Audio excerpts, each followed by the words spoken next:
Hello and welcome everybody out there in YouTube and D&D land. I hope you're all having a fantastic day today. Before we jump into the action, don't forget to like, comment, and subscribe. All of those things help us out tremendously. If you're interested in joining our community, we do have open slots available in this game, and we have an open campaign slot available where now we officially have 3 people waiting for it. We need an additional 2, and we can start running a new game inside of our universe on Friday earlies. That can start between noon or 1 p.m. EST, and it'll run until, well, 3:30 to 4:30-ish, maximum 5, depending on start time and depending on the session. So if you are interested in that, be sure to reach out to me and let me know. In addition to all of that, if you want to support us just a tiny bit, you can do that by becoming a member here on our YouTube channel. Memberships start at just $2 a month, and you gain access to some really cool emotes. If anybody in the chat has them using emotes, drop them, please. And I think that'll be everything. So, without further ado, Katarine, what happened last session? So after some downtime, we decided that our next adventure would be to go after the spear. And we wondered if the foreman would have any sort of idea on where to start. And so we go to his office, and inside we hear an argument. There is a woman who says she is from Jorhas, and he does not know where that is at all, and neither do we. But upon entering the office, we make introductions, and the foreman does say that there is a legend behind these spears, but if we are going into the mountains, that we need specific permission from a Spalding, and one more powerful than we have in our pocket. So, after speaking with the woman, we learned her name is Jezzy, and that we have no idea where she is from, but perhaps there will be resources in Spalding that would help us figure it out. So we decide to travel to Rura Farms. On the way, Kat offers to read Jezzy's mind to try and understand better where she is from. And she discovers that there is another set of memories inside of Jezzy's consciousness. So there's something going on where she has a split mind. So we assume possession, some sort of sharing mind situations, but Jezzy isn't sure. There's not a lot going on Jezzy's half of her mind, so we kind of have to roll with what we have. So as we go, we talk about our different worlds, our different experiences. She's not sure what a horse is or pumpkins. And we aren't sure what moorbounders are. Not entirely sure. So we do travel to the farms, and we are trying to figure out how to get to Spalding, and somebody talks to a chicken stall owner. It finds out that there is a ferry to the west, and we are warned to look out for the mechanized gator in the river on the way. So we don't want to just cross it. We want to actually use the ferry. So we have some interactions in town. It's very simple, very they accept more copper than I do anything else, so that if that tells you anything about the town. We decide to camp outside, and Glenn notices that there is a fire in the farmer's market. And as we rush that way, Katarine flies in to see if it's the same ritual, and she spots a body that's being burnt in the same manner. So she directs Bardakov to go into that direction. Glenn and Jezzy go a different direction to save a halfling from a building that was on fire. But while Bartakov is going after the body, something just knocks him out immediately. This, of course, panics Katarine, so she rushes in. The body itself is toasted, and Bartakov is not responding to her. So she touches him and casts Dimension Door to get him out. But then takes some burns on the way. Something happens to notice that the hand of the corpse is pointing to the west. Something connects to Bardakov's mind. I mean, we'll learn that there's a devil that is controlling him and in his mind. Kat tries to push the devil out by possessing Bardakov herself, but even though she gave it her best attempt, it did not work. So Monkey offers to watch over him while we go and try to find whoever did this. So the halfling that we rescued speeds us up, and Jesse also casts haste on Glenn. So we had a super speed monk to go find the guy. So we do find the tent, and inside are signs and offerings and symbols of Asmodeus. So somebody keeps watch while Glenn and Jesse search the tent and find nothing. Catherine, being very pissed off that this guy has allowed Bartakov to be possessed, goes through his belongings and uses them to cast body possession on the killer, and succeeds. She finds that he is mid-conversation with a farmer, and contemplating killing the farmer as well and using another sacrifice. So she makes excuses to go, but ends up breaking a table with his bare hands, and the farmer kind of gets suspicious and kicks him out. So she, possessing him, leads his body away down the road, calling out names for, Samdi and Glenn and everyone, so that if anyone hears the man's voice, they will know where he is and can attack him. Her spell ends just as Samdi hears calling out. And as he is going to investigate, Catherine goes through the belongings and finds a book written in Infernal. So we follow the voice, and it is Rick out in the woods. And somebody does kind of lure him in, while Glenn Hasted just runs in and punches him right in the fucking face.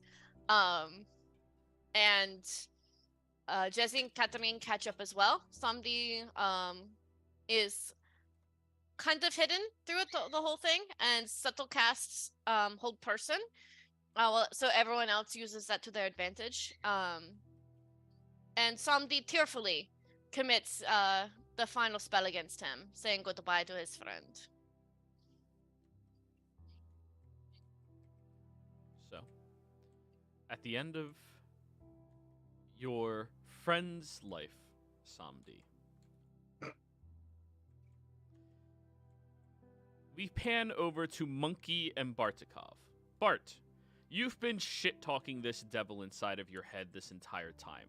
His bitch-ass fires could not hurt you, though he says once he grows powerful enough, he will be able to have a fire that even you cannot resist. You open your eyes and break out of your possession, as whatever was keeping this devil here, allowing it to be inside of your mind, seems to have dropped. And you see Monkey sitting there, hanging out, watching over you.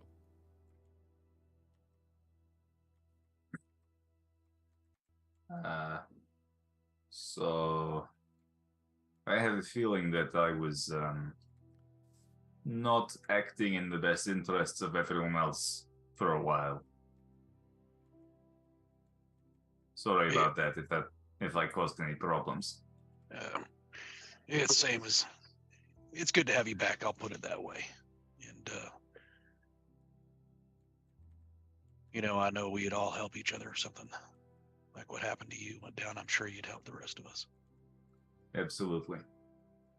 All fun and games being, bound to help some other entity against your will, but losing your own sense of free will and control completely, that's a different matter. Yeah, I agree. To clarify, Bart, you have been catatonic, unmoving this entire time. Oh, cool. Their possession did not force you to do anything. It forced you to do nothing. You've just been incapacitated. Okay. Slightly Yeah. annoying, but slightly less problematic, I suppose. Yeah. Yes. Yeah, the good news is that you didn't really act on anything. You've just been kind of laying there like a newborn calf in a barn. Okay. Could have been worse. It could have been much worse. How tall is Bart? Like 6'1". Okay. His tender Here. profile says 6'5". Gotcha. Here, let me. You ready for some? I can go get you some food and some drink. That I've got will some be water here. appreciated. Thank I'll you. get you some tea and some food and have the water there. Monkey stands up and you notice he is probably almost a foot taller than he used to be at 6'7". God, fuck, what? Bart notices and is just like, no. I'm not engaging in whatever this is. This is not going to be a good time. I swear. If he continues to get taller, the more self-important he gets, we're going to have a problem. And I'll go off and get Bart some tea and some food. Alright. A light food because he hasn't been eating, like maybe a soup or something. We go back to the other three, standing out there in the field. Oh, 4, because Jesse is technically there. Well, all right, guys. We killed the person, and she just like picks up the hand and like drops it. I'd like to go through his things. Yep. Okay. All right, roll me an investigation.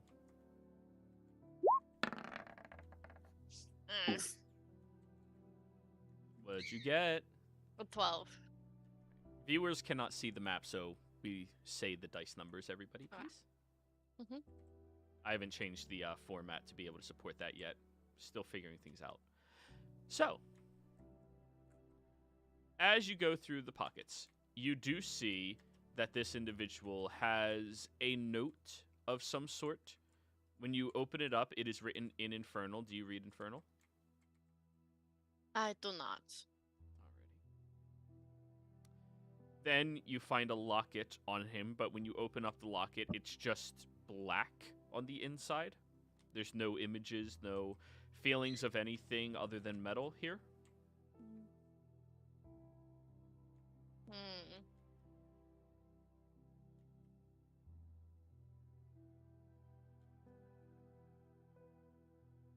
You know, it would be worth taking a moment to read both the letter and the book. But we need to go back and check on everyone else, so... Right. Don't we know this guy? He looks to be part of the crew on this boat. I think his name was I think we had like a drinking contest or something with him. Rick, I think. Hmm. Sandy, did you know him? Sandy's gonna look over at Glenn. Yes.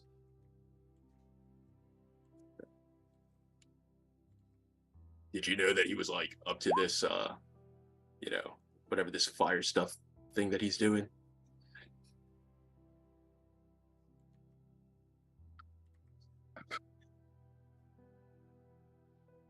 Sandy's going to look towards the burning horizon.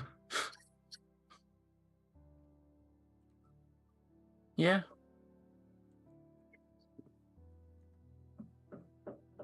Well, didn't seem like he was such a good guy after all, huh?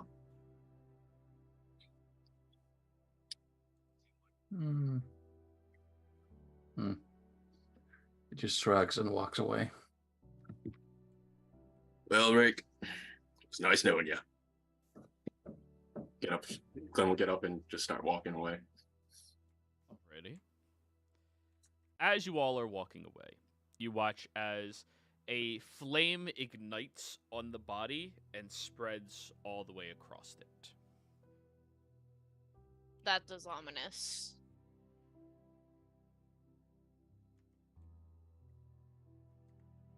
Well, let's get back. Wandering back, Bartikov, you're moving again, and you're not that stiff. You've been out longer, not as long as like even a night's rest. You're just like a little sore from just lying there. And as everybody else is walking back into the town, you see that Bart is up and at 'em again. Good. I was worried. You dropped so quickly. That's not. It has me concerned. If something could take your mind like that. Yeah. God forbid. Yeah, he's It's okay. Looks like I was just locked into having a conversation with a very cocky, underpowered devil. Yeah, it's got to be horrible to be locked in that kind of conversation with someone that. But he did good, Cat. He just lay there. There was no occasional twitch, occasional moan, but it's good to have him back. I did get a slight tear to my eye at one point.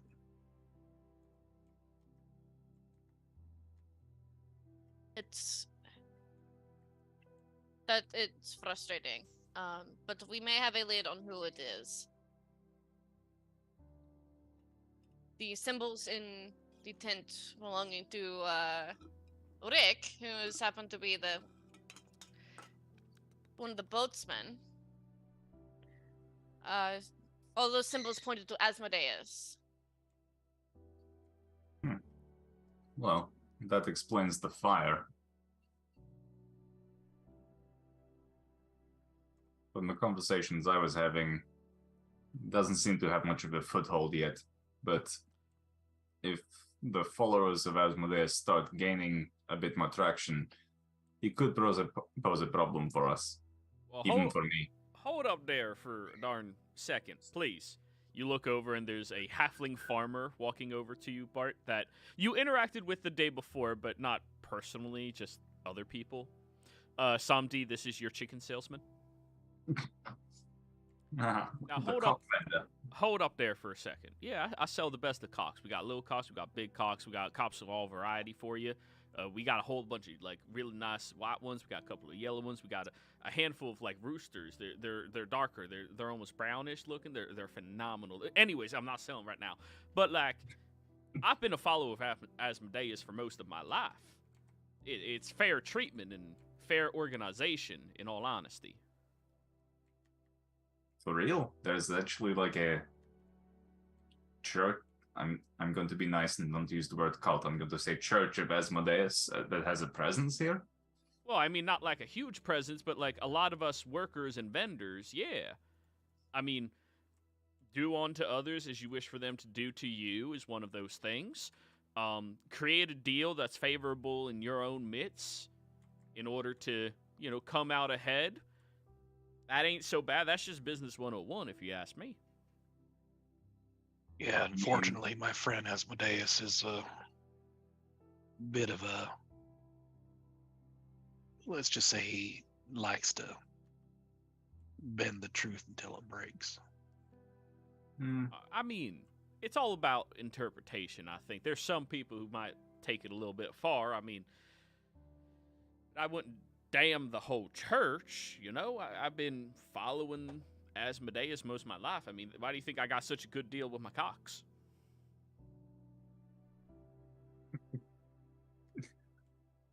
Fair enough. I mean, look, you seem like a nice person.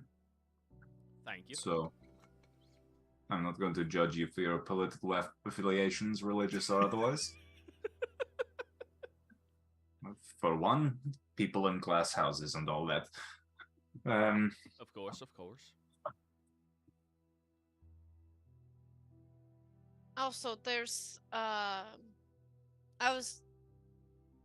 there were certain symbols that belonged to him in the tent of the man who did this. Do you think that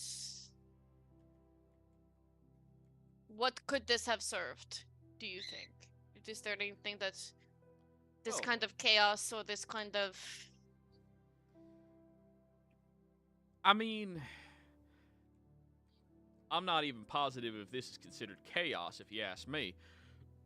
This is more just freaky cultist shit, honestly. Can I see the symbol? Everything you got? I can read all that stuff, so. Can I connect to his mind? Sure. Any surface thoughts? Yeah. Oh, God, why is everybody always trying to make Asmodeus out to be some type of fucking dickhead? I mean, he ain't great, but, like, he helps out the small folk if we give him, proper homage. Damn. It's always his fucking followers that are the dipshits. And Cat pulls out the letter and the book. Alright. He takes it, starts looking and reading through. Alright.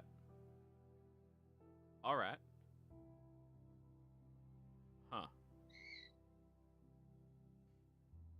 Yeah, no. This isn't exactly Asmodeus. It's just one of the other devils. Of course, one of the devils that works for Asmodeus, but like you don't hold people accountable. Like my pig bit somebody one time. Do you blame me for my pig biting someone?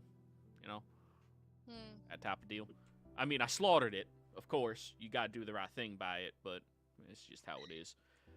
That was some good eating, actually. Really good ribs. Anyways, yeah, it looks like... What the hell is that? Infernitus? Infernitus. I've never heard of this devil before, but apparently it's one of power and such that wishes to grant its strength into the others that would be of its origin and creation. Bathing in the flames and causing the world to bathe as well will open up its potential. Yeah, this is just a different devil. It's, one of the dickhead ones, granted, but I could see how somebody uneducated in the way of, infernal would interpret this as being just Asmodeus. This is just one of Asmodeus's lackeys, honestly. This ain't even an archdevil. That guy's probably a little bitch. That Yeah, explains a few things. Yeah, thank you for the information. Here's 5 gold and for you to help out your animals, and Well, I'm may gonna... the god, may the god monkey help your animals do well for you. God Indeed. monkey. That is a hilarious statement. You don't know the half of it. It's a god monkey. That's pretty cute, actually. It sounds pretty cute. It's a true statement. All that aside, these what was the name again? Monkey. The name of the devil. Infernitus. This Infernitus. Was there any sort of directive or instructions in what you I mean, were able to read? there might be more in there. I just glanced through it and got, the basic shit out of the way. You want me to sit down and read through it? I mean, I was just going to help rebuild the city a little bit. If y'all want to, help out with that, I can read the book and transcribe it for you, no problem. Oh, absolutely. I assume none of y'all can read Infernal. No. No. It's fine. It's not a language a lot of people pick up on, honestly. It kind of... I picked it originally because there was a couple of cute girls that think I sound badass when I'm speaking it, My wife don't like it very much, though, Yeah, I've got the other two, but Infernal is still on the list. Yeah. Started to try work on it, but I couldn't get the sound right. It's the part where you have gotta to break speak your through own your neck as you throat. talk. Yeah, you got to speak through your throat, almost to the point where it feels like your throat's going to be, like, falling off, and you go, stuff like that. Gotcha. Yeah. But anyways, yeah, if y'all want to help us rebuild, I'll gladly read for you. I'd be more than happy to help. And to clarify, you killed the guy, right? He's dead? Like, dead? Pile of dust. Well, I don't know. Didn't we see that like weird magic thingy, fire thingy that happened to him? Wait, He just like magic thing. What? he like poofed into like flames after we like knocked him out. Can you use a few more descriptions? Like his body like it like disappeared in the fire or something like that. Like there was no fire and then it just like poofed away after he went down. He got cremated automatically. Well, I'm gonna have to look into that, but I'm pretty sure that's not that's not typical. You and I Doesn't would agree feel on typical. that. Perhaps there has been some magic that I have been working with that could create a contingency. Oh no, the devil's contingency. Oh, shit, that person wasn't a full person then.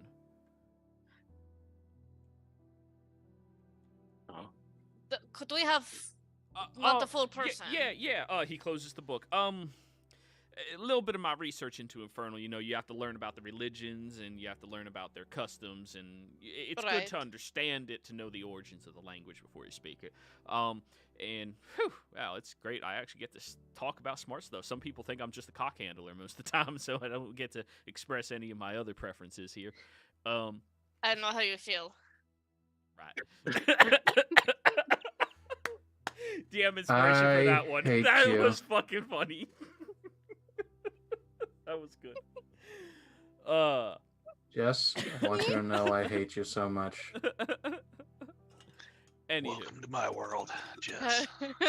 So the devil's contingency. It's a thing that the devils are capable of doing and handling when they go to different realms. You see, when they leave their home realm, they're still connected to it permanently. And when they go to a different one, if they, make a mistake, get captured, they can always just die. And after they die, they regenerate in hell. Depending on how powerful you are, though, it regenerates you as a lesser being than you previously were, kind of like a punishment for you being weak and stuff. And usually the way it's always been described, to me at least, is a pile of ashes and dust erupts from the individual's body, and they just turn into nothingness here, leaving no signs that they were ever here to begin with. That's exactly what happened.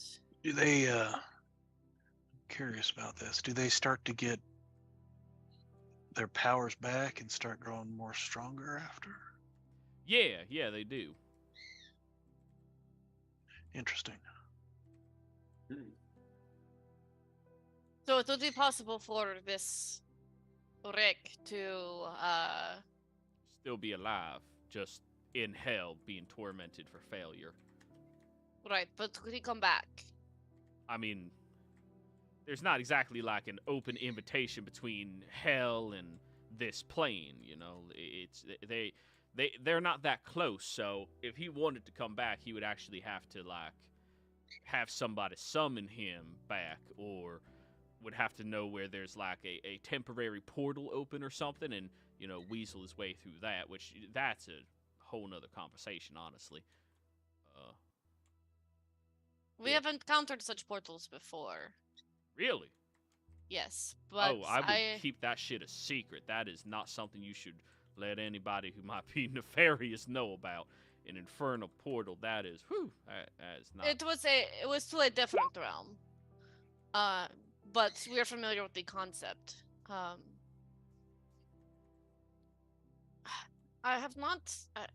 We have not seen many devils lately, so I do not know if it would be a portal or if it would be something that he was summoned from.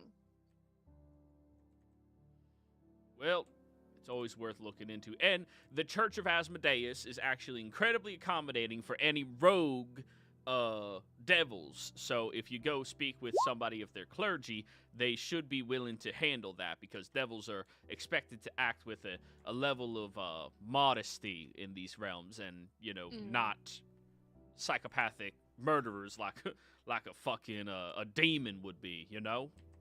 Right, so like well-behaved visitors, kind of. Exactly. Like if you need a favor, you talk to a devil, and sure, the devil's going to come out on top, but you got to be smart about how you handle your business. Just like in any other enterprise. And what would this church, the main center of it be? Oh shoot! I mean, I know they got a shrine in Sepet I visited one time. A lot of good business happens out there. There's no shrine around here. I mean, I have my own little shrine because I do have to give offerings to them every month. It's not my soul or anything like that. It's money. I know Spalding has one of them. There's a huge one in Alona. Latoti, I believe, has one as well. Yeah. Interesting. Yeah, Asmodeus is a lot more popular in this world than Yeah. It's like, so they just like openly worship like devils here. Huh? I mean, yeah. Why is that so bad? It's not like they're demons. Now I guess you're just opening my perspectives to things in this world that I didn't know beforehand. It's interesting. That's really good. That's good. You should always keep your mind open to everything. Right on, dude. That's very interesting. But we were already going to go to Spalding, so I think that would be where we will start. All right. Well, best of luck to all of you. And I appreciate your help. Yeah, of course. I appreciate all. Wait, you're going to help us fix up, right? I'm going to transcribe the book. Absolutely. Okay. It shouldn't take. I mean, fixing everything shouldn't take longer than maybe a couple of weeks. In all honesty, it shouldn't be that bad at all. Just need a lot of ladders, need a lot of lumber. Got to get that from the forest. Got to make sure we start rebuilding people's homes and shit. It takes a community to build to, be a community. But we'll get there. Of course. And if y'all are magical in any capacity, you might be able to cut down the time using some other, magical bullshit abilities you got. I don't know. I will see what I can do. Sure. That man looks like a freak of nature, points at Monkey. So I'm pretty sure he could could, not be more correct. I'm pretty sure he could lift up anything he wanted. You haven't even seen his true form yet. Yeah. And brother Glenn here, my brother Glenn, he can help out a lot too. He's real good. All right, good. Bart here, he's pretty strong himself. Really? Am I? With them noodle arms? Well, I mean, he's good at getting things done. I mean, he may not be able to bench his, but he'll be a good helper. Anything we can do to get this town rebuilt. You look at the center of the town, which is burnt down. Like, everything was made out of wood out here already. Fire spread like a fire. Who knew? But yeah. Whatever y'all can do to help, I'll start transcribing. Any of y'all got paper? I have regular paper. Right, that's what I need to transcribe. I don't have like that. That shit's expensive, It is. And she'll hand over a quill and regular paper. All right. Subtract 15 GP worth of regular paper. And that's only like one book. Paper is expensive. And this is an entire journal. He's just going to transcribe everything. Fair. And also, there's not like a single word in common for the desecration of an entire body and or species of individuals in order to imbue and empower yourself magnificently. So he has to write all of that out, whereas that's only one word in Infernal. Of course it is. Yeah. It's a common thing there. Insomnia here, he's pretty good with the magics. I'm sure he's willing to help out the best he can. It's good to have him around. Sounds wonderful. I knew I should have taken Eyes of the Runekeeper. Eyes of the who or the what's? Nothing. It's fine.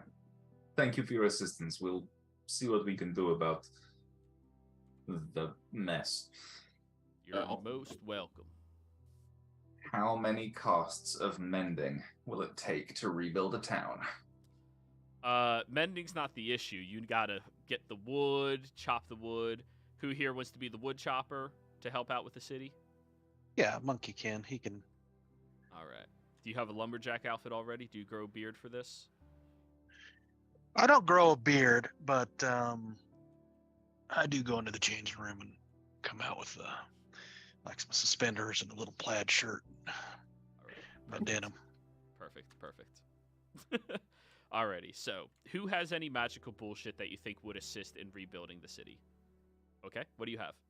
I'm going to use sending to send to merchants in the last town that we were in. I'm sure I would have, met one and had a name. And sent that a large supply of just household goods are needed in this direction. So any merchants willing to travel would be able to make there would be a lot of profit to be had. Okay. Yeah. You connect with the foreman who can organize all of that, no problem whatsoever. And he has a lot of good trades that he does with these people. A lot of good coal that they send out in order to, heat themselves up here. Well, they mine a lot of coal to begin with, so it's good profit. So he wants to make sure they flourish again, and he'll send out a little bit of assistance with stuff like that. And the town will be able to pay for it themselves. They don't have a tremendous amount of money. This is going to put them at a deficit, but at least it's a start for all of that. Anybody else have anything else? I can throw 10 platinum at it. That'll rebuild about one whole building. That's a lot. That's like one of their 16 buildings. That's a lot for them. It sounds small, but 10 platinum could fix a farmer's house.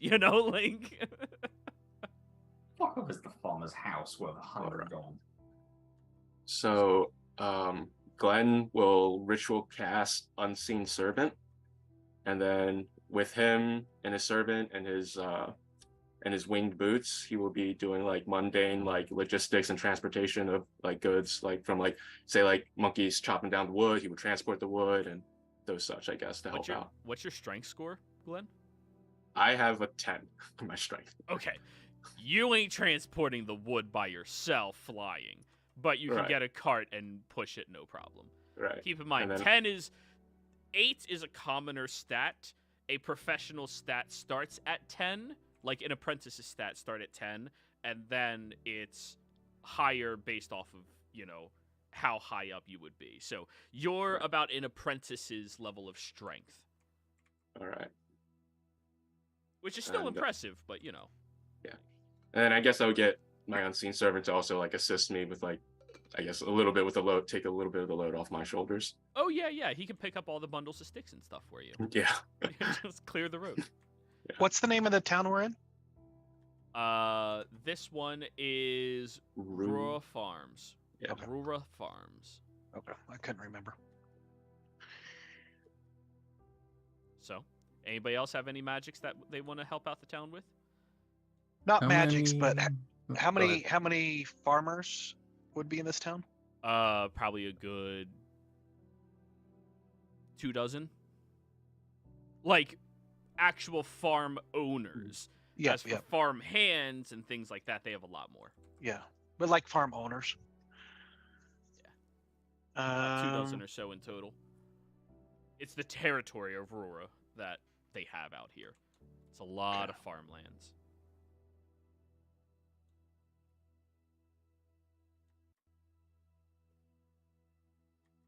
All right. Yeah, I'm just gonna chop. And then that first night that they came back, I'm gonna approach Glenn. Hey, Glenn, I need you to help me something. I'm starting to feel a little bit more like myself than I. It seems like every day I just feel a little bit more, and I need you to test something out for me. I need to make sure that what I'm feeling is right. Of course, Monkey. Anything you need. Perfect. You can use your hands, you can use your weapon, but I need you to hit me a couple times. You said hit you? Yeah, like, in real, like if it was real combat, hit me a couple times. I need to, hit me like 2-3 times. I need to see what it feels like. Oh, I didn't know you were that kind of person, Monkey, but all right. Well, I need to make sure before we go charging in that these, I am feeling more like myself. I don't want to go charging into combat and, make mistakes. That wouldn't be good. All right, no problem. So like a light spar then. Yeah. You got it, man. All right, I hope you're ready. Yep, I'm ready. What weapon are you going to use? Or are you going to use your hands? I'm just gonna throw like a couple of jabs and then like a right hand at you. Okay. And Go for a ahead monk, and- that's a fucking weapon. So Yep. Go ahead and roll to hit and let me know the damage. All right, so 2 unarmed strikes, and then I would do a bonus strike. Okay. just a quick pop, pop, pop. Yeah. So 16, 25, 23. The 25 and the 23 hit. All right. 7 and 7. 14 damage. Okay. Good drink. Cool. All right. Now let's kind of crack my neck a little bit. And I activate my Hell Rune. Go ahead and hit me again. All right. I'll take another few strikes. That misses. All right, that's a crit. Nice. So, 13. 13 reduced by in half. So we round down or up? I forget in this game. Round up. We round up everything. We round. That's what I thought, but I couldn't remember. So that would be another 7 points of damage on that crit instead of the Ooh. normal. Whoa. There we go. Yeah. It's coming back. I'm coming back, Glenn. I'm coming back to my full glory. I hear that. Oh, this is getting exciting. This is going to be great. Now let's continue to practice a little bit and blah blah blah blah. Okay, I'm done. All All right. That's our We can make this a thing, just like a light spar between us. Yep. Nobody's trying to kill one another. Well, No. although Monkey would have a hell of a time killing Glenn, but nobody's trying to kill one another.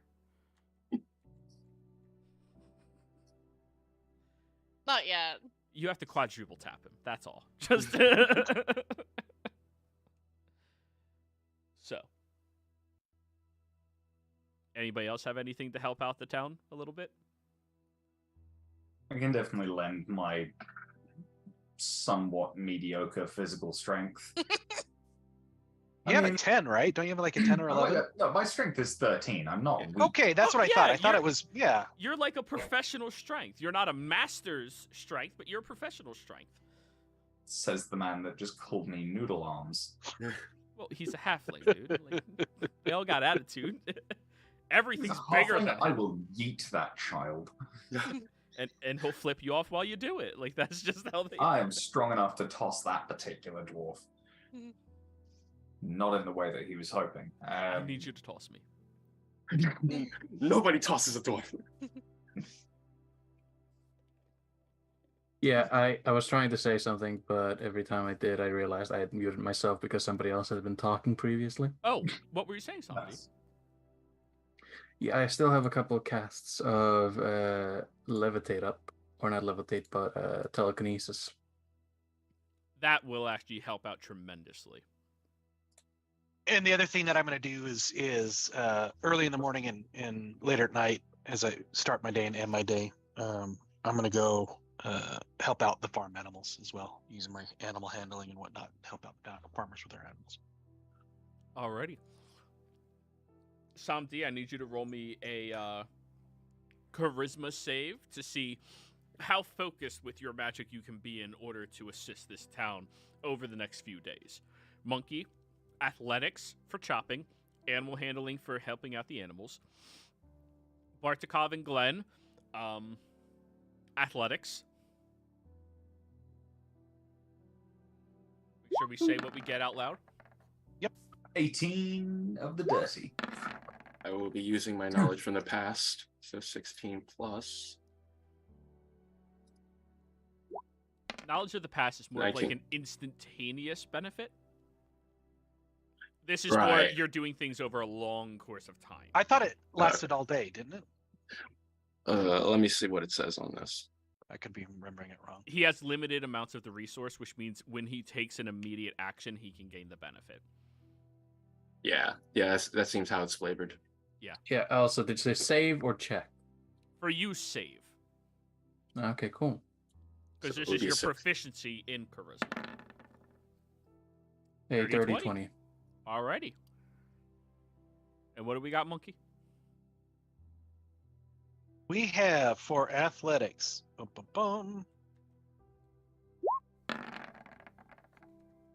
19. Alrighty. And for animal handling, I will use my game advantage. So in Roll20, if you hover next to what somebody posts, there's ... and you can hide that post. Why would they integrate that into Roll20? This isn't fucking Twitter. Well, it's your power to do that. Anything's fair game on Twitter now. I don't have any dots. On the Okay, posts. so that's just the DM. Why Yeah, would that's- I ever need that? Anyways, just whatever. Does it hide it from us too? I don't know. Yes. Oh, Yes, it does. So you see the charisma save?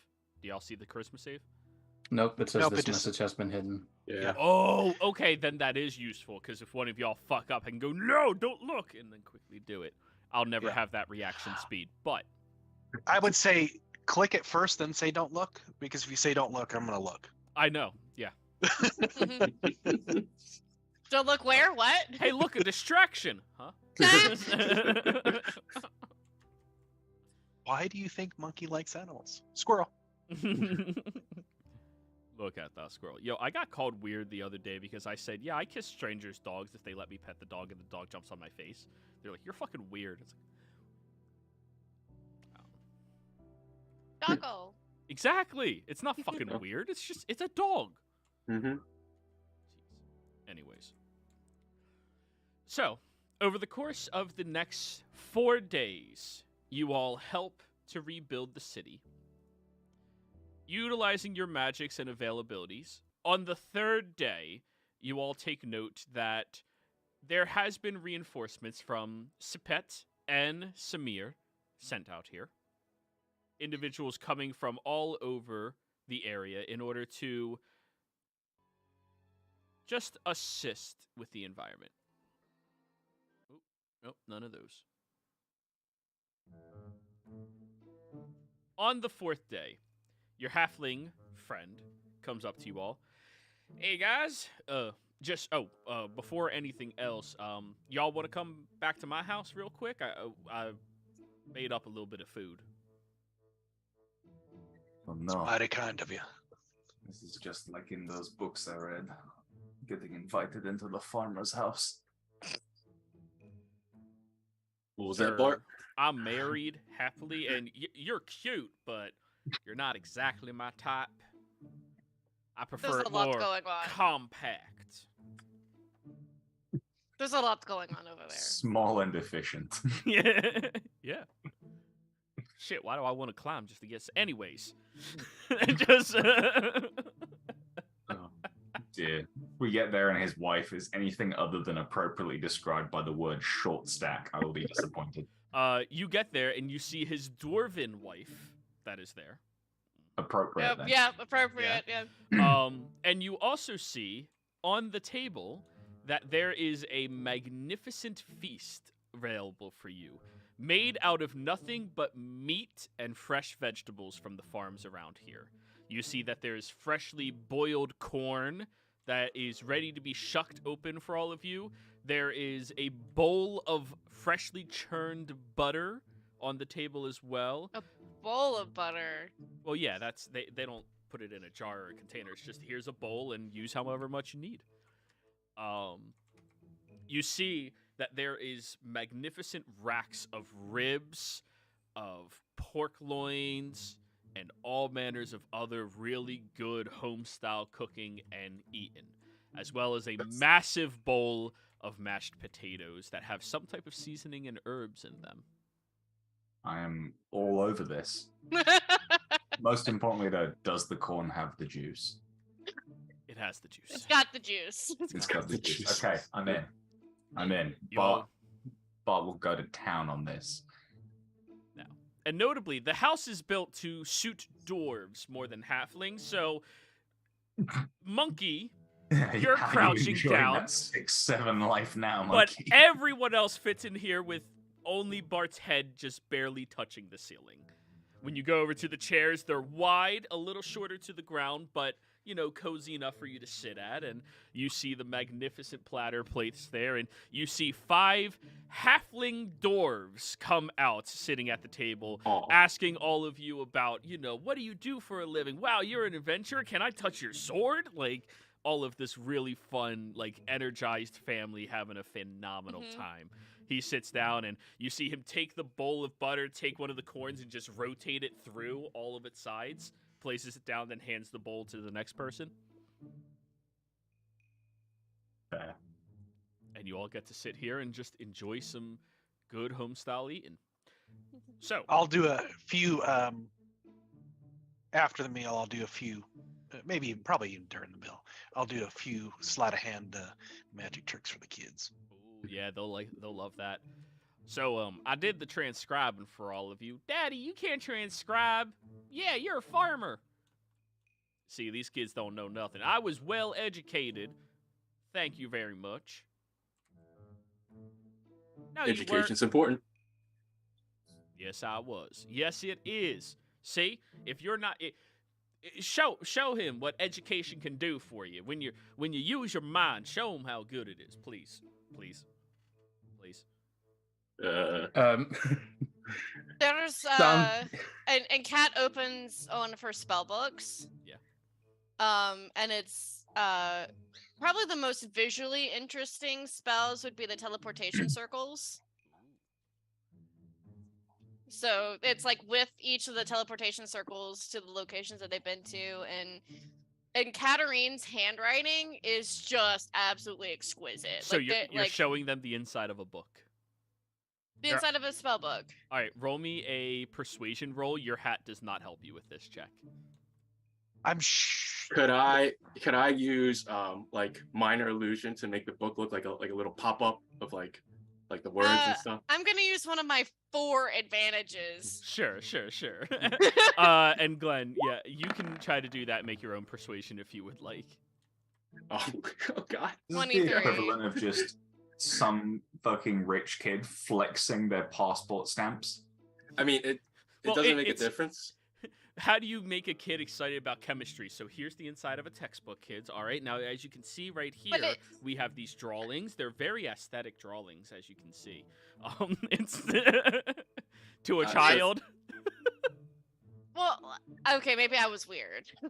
Exactly. Yeah. Maybe. like- So I the got check. nothing. Actually, no, I can do stuff. I was going, man, you want to see what hard work So, and practice straight will check, get you? right, Definitely Glenn. not selling your soul for power. And he'll just like magic his sword into his hand Ooh. and then change it into a battle axe. Oh! The kids And are then just just- so fascinated. Roll me a persuasion, Bart and Glenn. I was thinking like it wouldn't make a difference anyway, but I guess would it make more sense if it was a performance check for me? Since I'm like trying Sure, to like why not? use minor illusion to like Yeah. make it look pretty. Oh, if only I had advantage. 13.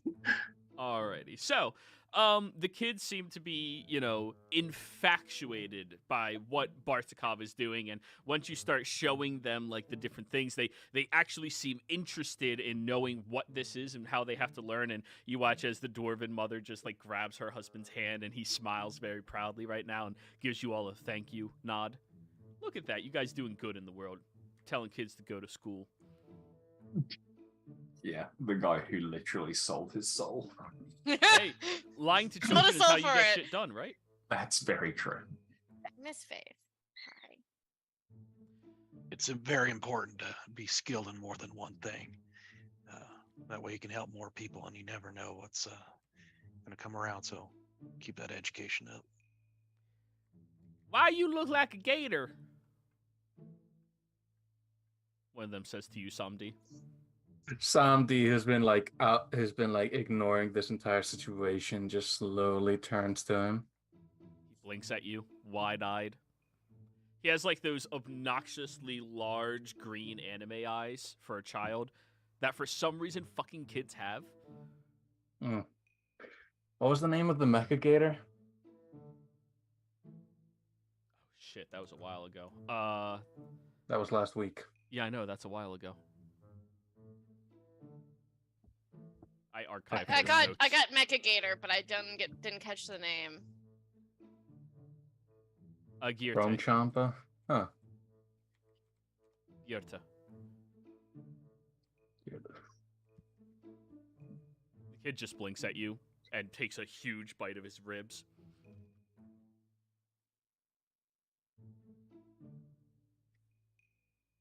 What the fuck? Sorry, Chris just sent me something stupid. Reasonable. Oh god, I just realized why it's weird. I'm just going to say, I got bit by Girta. 5 days later, I turned into a gator. You're a were-gator? A were-gator. Roll me a deception check on that one, please.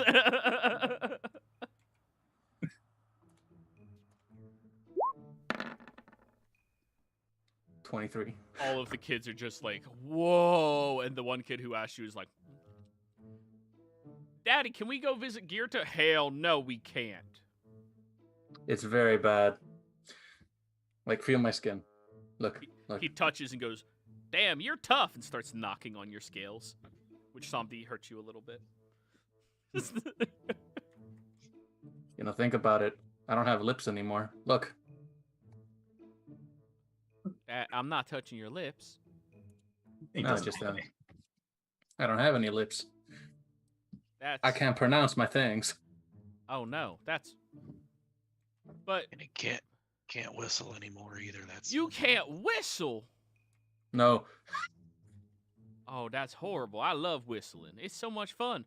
Daddy says when I whistle, I sound creepy. What? Mm-hmm. Why do you sound creepy when you whistle? Please don't get him started on all of that. Well, there's a lot of songs I listen to, like the one about the bridge that burnt down with all the people trying to cross across it in order to get to safety, and they all died inside the river. And he says with the biggest beaming smile. And I think I heard that one before. Yeah, it has a really nice little tune to it, so you just whistle and go along with it. And it's a nice sounding story. It's a song, right? It's a fun song, and I like whistling all the time. Sometimes I whistle to reply to people. I want to learn more about whistling one day. Oh, better not get bit by Girta. Daddy, we should kill Girta. God damn it, boy. You are just... This You kid have is a wonderful family. There's part of Cat. So Cat connects with Bardakov's mind, and like, should I tell them about the song with I'm just thinking of like how like just Russian song. There's gotta be some really fucked up No, Russian. you are not allowed folk to tell the songs. children about Russian folk tales. Yes, children, you must do your homework or Baba Getu will come and eat your face. Well, This that is normal child bedtime sounds like story. he might actually like it. I know Like the story. that's what it was. Like, Hey kid, you want to sell your soul? What do I get? Just You get the power of oozes. ew. Just absent-mindedly like creates an ooze in his palms, like No. No. Not indoctrinating children today. The ooze in your brain says, "Do it." Do it. Yeah. These children are ripe for the take. No, oh God. No. Yeah, please not. Yeah. No. Stop. We do have limitations, and we found them. Took us a while, but we found them. Yeah. Catherine will be like, where I am from, there is a witch that has a house that is on chicken legs. Chicken. We got a bunch of chicken legs out back. No, it is a giant, like 6-story tall house on chicken legs that crashes through the forest. Ooh. Whoa. Why? Yeah, why? It is, she searches for children who have lost their way. Like children who go wandering? Mm-hmm. Like only children, right? But to take them to safety or to eat them? Who eat them. Oh, Daddy, we should go hunt her. God damn it, boy. Sorry. Santi, He wants to be an adventurer when he grows up. They start young, don't they? Jeez. I'm They sure do, we're but not helping the Little situation. one. You have If to you do remember want- that. Go ahead, Adventure. monkey. Oh, no. Go get Go ahead, Bart. We started at the same time. Go ahead, Jesus Christ, man. Oh, you gotta. I'm just gonna be giving the kid bad advice. It's fine. Bart. Yeah, it's important if you want to be an adventurer that you listen to your parents so that you can learn how to do the right actions at the right time. You need to do your studies so that if you need to fight any creatures or whatever, you got more up here than they do. You got to learn your combats. You got to be good to animals. And you got to treat animals right and make sure that they're fed before you're fed. And real important, you got to take care of your hair. Brush it every day. Preach, monkey, preach. Take care of my hair. All right. Mama, can I get a brush? You know what? That's perfectly fine. Sure. Why not? Thank you. So, describe this house in detail to me, please. Cat uses prestidigitation to do like the little tiny, like, image of it. As you- Go And ahead. she'll tell like the whole story of Baba Yaga. Baga Yaga, yeah. All right. He is so infatuated with this story. At the end of it, the dad finally, all right, everybody, we got to have a little bit of a conversation right now. So the rest of y'all help your mother clean up dinner, clean up all the guts out back, and finish up all the last of your chores before bedtime, all right? All right, yeah. And all of them, like, high five all of you, shake your hands, hug you, and just leave.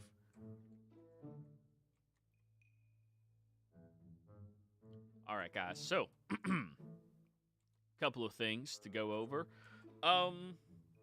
In that book, there is a summoning circle for a particular devil in Furnace. Cat cuts her eyes at Bardakov. So I would be very hard pressed to keep that safe and away from anyone nefarious who might be a little bit arcanely inclined. In addition to that, it turns out that Infernus was getting the souls of everybody murdered, which was allowing him to grow more powerful in rank, and in turn would share his physical strength with the people who were performing these rituals. And apparently there's a total of 3 of them out there. Well, 2 now because he killed the one. But he might come back eventually if the other 2 know how to do that. That's the only thing I'm a little concerned about, because if the other 2 know how to summon the other guy back who's now fiendish enough to be a devil, that means he's not a permanently solved problem. It's like a Hydra. I don't know what a Hydra is personally, but You cut off one head and 2 appear in its place. It's a never-ending problem. Right. That sounds horrible. Well, It is. that's just the key points I wanted to express to you about the book. There's a whole lot of details surrounding the ritual, and it's apparently a awful ritual.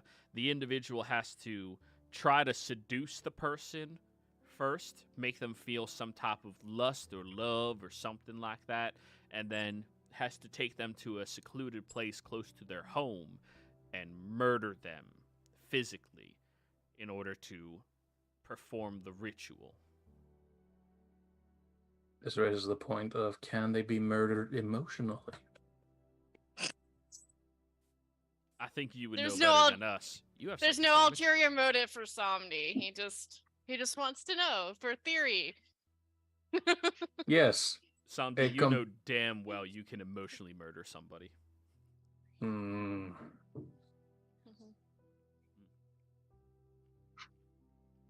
Perfect.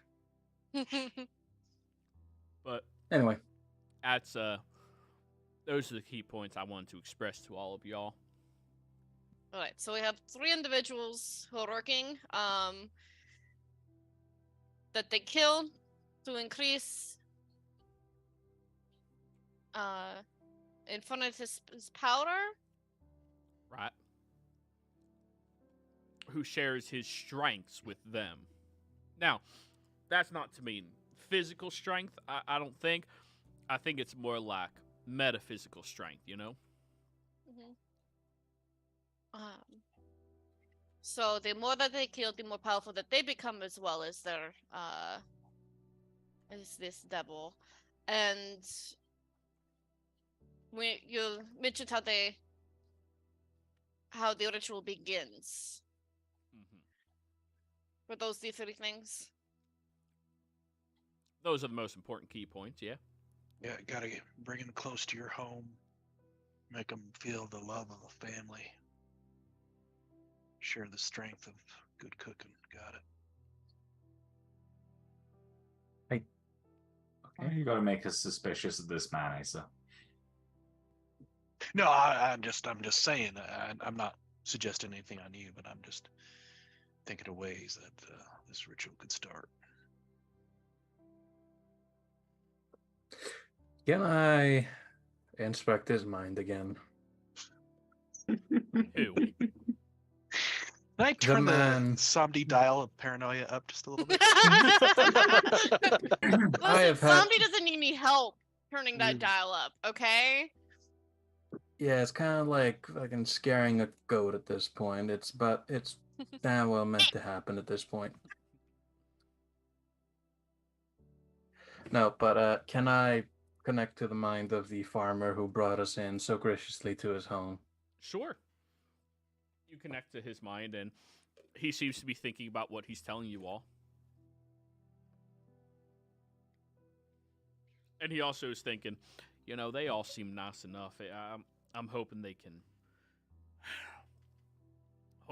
solve this issue. We don't want these murderous hobos running around just killing everybody. That would be horrible. Disconnect, mutters to himself. I feel called out.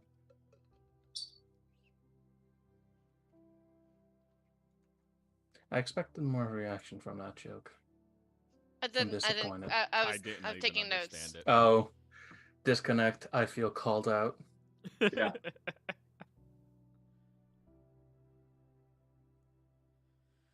All right. Anyway, yeah. So, I believe that's about what I got. Thank you all very much. I've asked my wife to build you all up some meals for the road. I assume you're going to be heading out soon. You all seemed pretty antsy to go. Sorry, I just like it's like the paper plate with the saran wrap on top is what I'm picturing. No. A little. Just she's getting a There is basket. no saran wrap. Yeah. It's actually tinfoil. Yeah, right. Shit, tin's expensive. They can just 2 paper plates on top of each other. The stapled. Take the tape off. Yeah. But all of y'all are welcome to stay here for the evening if you want. We got some room out in the barn you can set yourselves up in, move around a couple of bales of hay, and you know. Alright. I have a way of for us to sleep. So, but I appreciate the offer. Not a worry. Well, anyways, Sorry, I'm back. thank you all very much, and yeah, feel free to leave or stay at your leisure. And if you're ever back in the area, come on by. All right. Right on. Well, thanks for the information you gathered, and we'll keep an eye out for any other potential people that might be trying to start this ritual and continue it. Of course. Alrighty. Thank you kindly for your hospitality. You're most welcome. Alrighty. So, all of you can leave the home at your leisure. Take with you 3 days worth of rations. Yep. She That's a does lot of cook home like a cooking. Southern woman. Yep. You guys could have my rations. I don't need to eat. Well. This is not about needing, sir. This is about wanting to. This okay. is Southern cooking. Oh, okay. You don't eat because you're hungry. You eat because it's fucking there.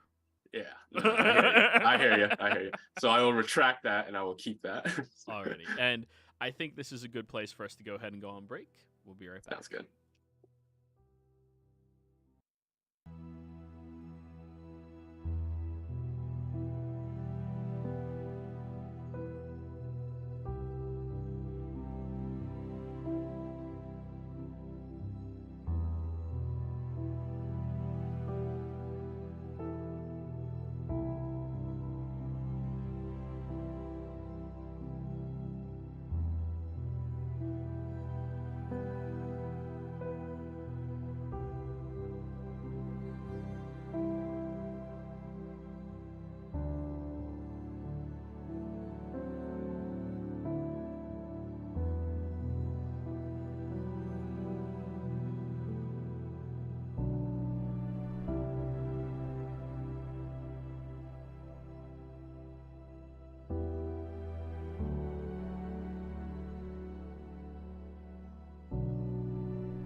Bleh. Might as well. Let's do this.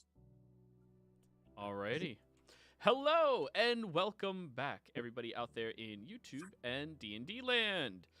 Before we jump back into the action, don't forget to like, comment, and subscribe. All those things help us out tremendously. If you are interested in supporting our community a bit further, you can do so by becoming a member here on our YouTube channel. Memberships start at just $2 a month, and you gain access to some bitchin' emotes. In addition to all of that, if you're interested in joining any of our games, we have an open slot available in this game, as well as an open campaign where we have a minimum of 2 slots available, maximum of 3 slots available for our Friday early campaign. To be determined what it is we're going to be doing, but that's going to be determined by all of the players, so that'll be pretty fun, right? But without further ado, let's get into the action, everybody. Where last we left off, the party had helped save rural farms. Finding the journal and the note left upon the body of your fallen target. You all brought this information over towards your halfling friend, who runs all of the cocks that are for sale here in town. DM inspiration to the first person within 10 seconds who can tell me that NPC's name. 10, 9, 8, 7, 6, 5, Hammond. 4. Huh? Hammond. Thank you. I'm just using chicken seller. I mean, he also goes by the Cockman, but, you know, whatever you prefer. He transcribed the book for all of you and told you that the Church of Asmodeus is not as bad as you think. I mean, clearly, not good, but not as bad as you think, honestly. And that the individual who was forcing this person to do these rituals was a fiend by the name of Infernus. Or Infernitus. None of you know anything about this individual, but now you have a textbook that should be able to describe a few more features about him to all of you. So, with that being said, party, the show is yours. You can choose the direction that you wish to be going. You can choose the goals you all have in mind, and the outcomes you desire. And the town is rebuilt? The town is more or less rebuilt at this point in time. Could we go to the world map? Oh, you guys aren't on the world map. Oh, my bad. Thank Even you. stuck here looking at Rick's body. That's Why do you think I'm so salty? fair, actually. Anyway.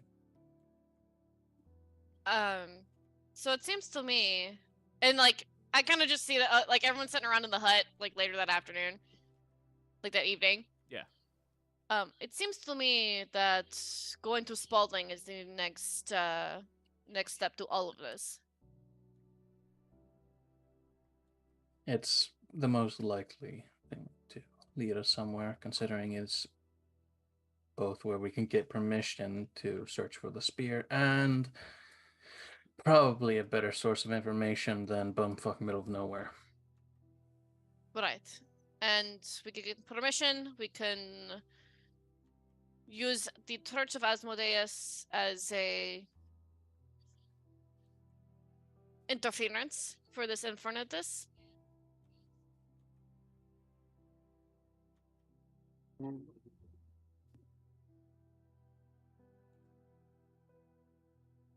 Yeah, when you say get permission, how are you thinking about asking?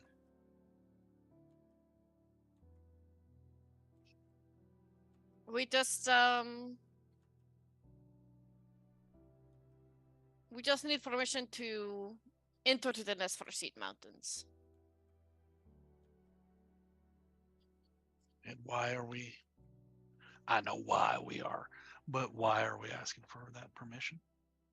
So we found out from the warden back in Sapat that if we didn't get permission from the Spalding family to go travel through the Neversea Mountains, then they could rain like a lot of authority down on us. Yeah, I'm just playing a little devil's advocate, if you will, little role playing. You coming up to me, you're asking me to go into my forest, and why?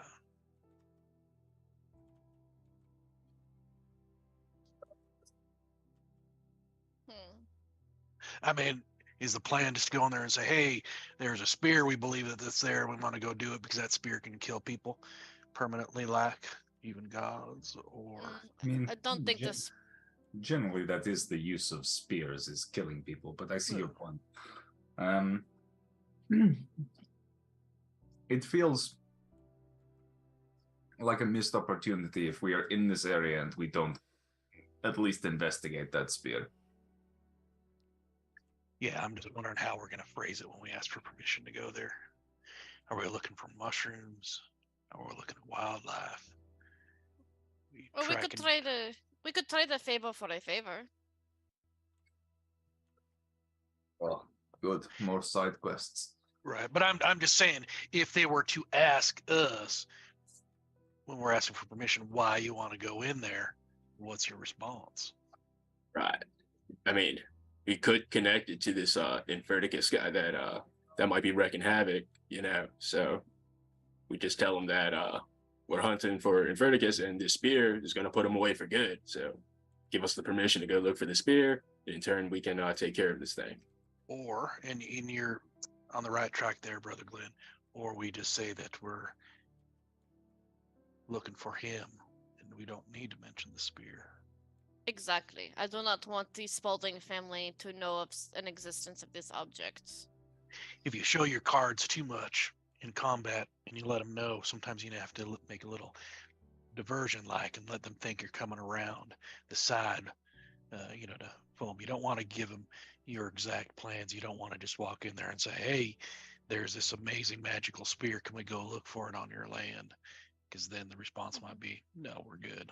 Right. We could say that we have evidence that a agent of Infernitas is in those mountains, and we are pursuing it in conjunction with the Church of Asmodeus.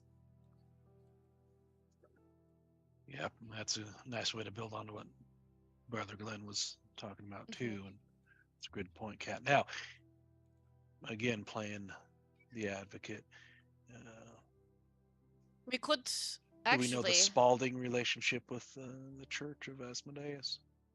We could find out, but we could bring the attention to the church first, have some sort of writ official paperwork from them that we are aligned in this goal, and then we take it to Spaulding, and that would be our evidence.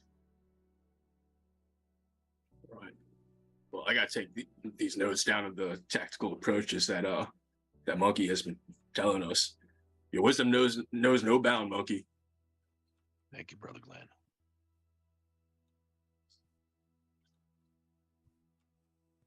All right. So, if I understand this correctly, you're all going to travel to Spaulding, correct? Once there, you're looking to speak to the head of the Church of Asmodeus, or somebody who represents the Church of Asmodeus there. And then once you have access to them, tell them things that you wish to tell them. I'll let you all roleplay through that. And then... That's why I'm bringing it up now, so we don't walk in there. Hi, there's this great magical spear that can kill gods. Right. So we're trying No, to that's find a it. Really good- now? It's a good thing. It's a yeah. No, it's good because we're very bad about we at least have picked a location and we have not chosen a strategy. God damn it, So- Lisa, do you know how much fun I would have had with that? Yes, I do. So anyway, we just came from the place that has a secret spear that can kill a god. So this one, I'm trying to report a misdemeanor from your church. Yeah. Okay, it's at least a There felony was- of the church. And then There was some jaywalking involved. And then you're going to speak to Spaulding, somebody in Spaulding, to gain permission to enter into the mountains that they own. Yes. Maybe For we'll no release- other reason than sightseeing. Yes. Okay, No. just refresh me on why exactly. I appreciate that. Obviously, the Spauldings are in the area. You need permission to go there. Officially, you need permission. What is actually stopping us from just going there?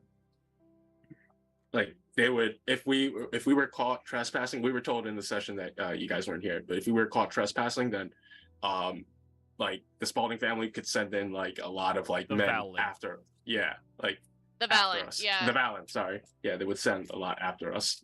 They're and we they're could the come. most powerful, like as far as like fighters on the continent. They send fantasy Spetsnaz after you. Got it. Yeah, but I think there's also some located there that we would run. Like they know when we're. I'm trying to remember, but we've kind of experienced a little bit in a different campaign. But yeah, cool. so they will. Go ahead. The Valen were the people that Bibble was a part of. That was his family. Those people that ran that entire territory. The gladiator style, stoic, stupidly powerful druid, stupidly powerful fighters, paladins, all of that stuff. That was the Valen folk. And they're good people, like in general too. Like it's They just happen to be in the pocket of the Spauldings. Well, No. if somebody says these people are trespassing and desecrating our grounds, they can afford to pay the Valen to go handle trespassing motherfuckers that stepped outside the lines of the law. they're Okay, fair enough. lawful. Like they're lawful. So it's like, you know what I mean? Like it, And all of you have enough of a reputation. They're not sending, bitch ass members of their community at you. yeah, like it would be some for real shit. Yeah. And also, we don't want to make an enemy of the Valen. Yeah. That was the only thing stopping you guys from going, well, fuck you, I do whatever I want. And Katarine knows enough of this, because she did some research on the politicking over here, and it's like you don't want, like, this is a really nice way to not make an enemy of the Spaldings and not make an enemy of the Valen. It leaves all of our options open. Yeah. Okay. No, that makes sense. I was wondering, it's like, you can't go on the king's land, and everyone actually goes and hunts on the king's land. Yeah. No, it was a very valid question. It was a very valid. Like, why not just go? Yeah. How are they gonna know? But fine, we'll go liaise and bargain with the petty fuckwads that are the Spauldings. Right. Let's go get our liaison. And it's not like we can't persuade them. Yeah, I mean, we do have a charisma heavy. I think I have Yeah. a +8 to persuasion. Mhm. And Sucks to suck. I have a +9. Now, keep in mind. I still have permanent advantage, so. Keep in mind, And, Monkey, yes? What were you saying? Yeah, I was Monkey? just gonna say, it's very helpful to have a good persuasion. Need a little intelligence and wisdom in there as well. I've got both of those. I am. You don't want to the persuade least- someone to do something you hadn't literally. I am the least balanced physically. But intellectually. Yes. also, It just the least sucks that balanced Carl is emotion. not that way. I'm sorry for interrupting you. Please repeat that because I believe I talked over you. Chris, I'm referring to you. I said you're also the most balanced, the least balanced emotionally. Oh, shuck. And I'm in the room.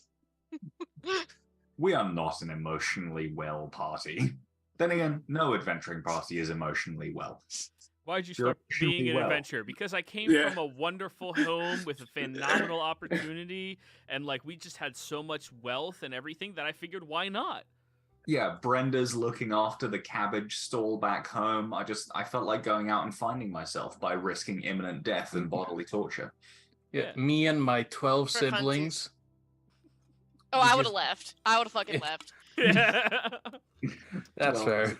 Actually, I want to create that character. So why are you adventurer? I have 12 fucking siblings. Ah.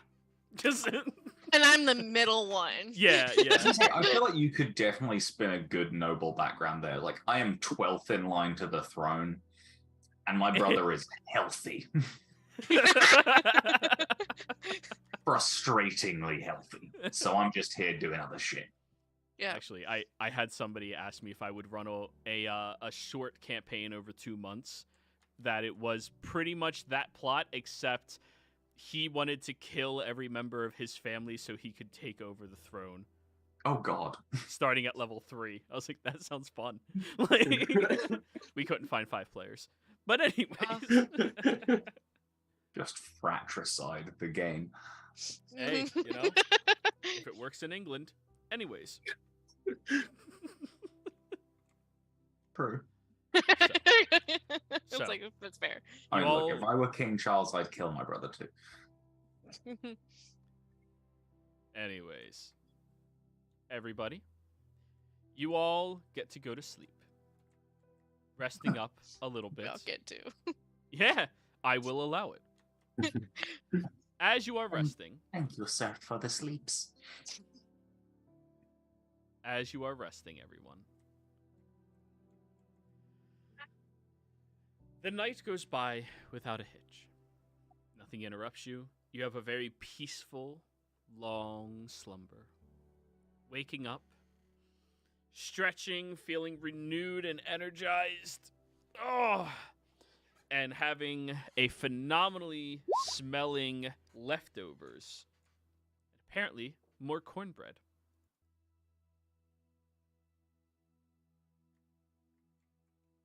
Now it is your opportunity.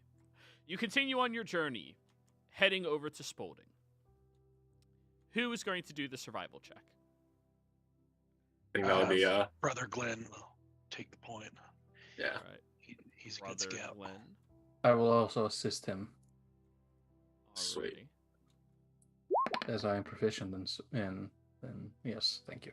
Tell us what you roll. That's a 22. We love 22. As you are wandering, you notice there's no roads out past all the farmlands. Once you get outside of the territory of Rural Farms, it's just plains, openness, peaceful. You see a couple of doe frolicking across the landscape. You see birds moving through the night sky. Days go by before you come over towards the long river that separates you from the Spalding Forest. You look at it, and it only appears to be about 500 feet wide, give or take. You look from left to right. There's no bridge nearby. How would you all like to do this? They find the ferry. If you would like to wander up and down the side, try to find one, sure. I do not feel like fighting a mecha gator, so It might be interesting. Yeah, might prepare us and keep us prepared for later. Got to keep our skills up. Ah. Yeah, Actually, no, I'm kiboshing that idea right now. We're finding the ferry. Alrighty. You all start walking. What direction do you start walking? North or south? Let's see. oh, I think south is a better idea. we Ah. could start south. could I try using my boots and flying up to see if I can get a vantage point and see the ferry from the distance? Sure. Fly up. Roll me a perception check.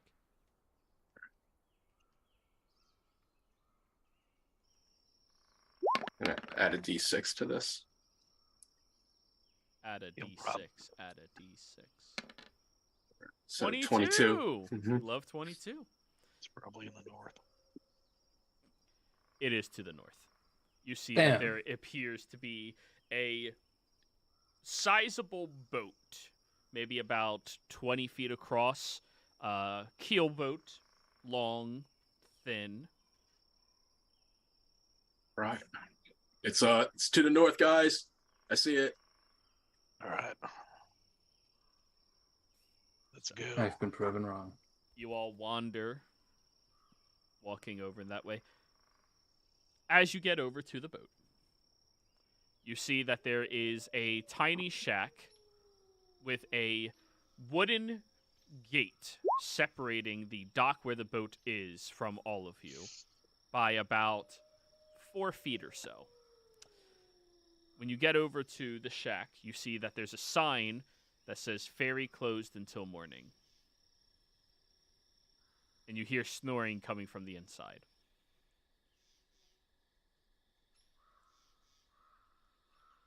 You know, I can solve this problem real quick. How so? I could suggest him to start moving the boat for us. I mean, Probably wait till morning. Right. Do we really want to be forceful in our approach? are we really in that much of a rush? It's night time. It's evening. Let's just make camp. We'll hang out. Wait till the ferryman is awake. Sounds like a good idea. We're not under any enormous time pressure right now. Are we? How long have we been walking? About 2 days. 5 minutes. Yeah, but like for the day. Oh, it's just barely evening time right now, so you've been walking for maybe 8 hours, 9 hours.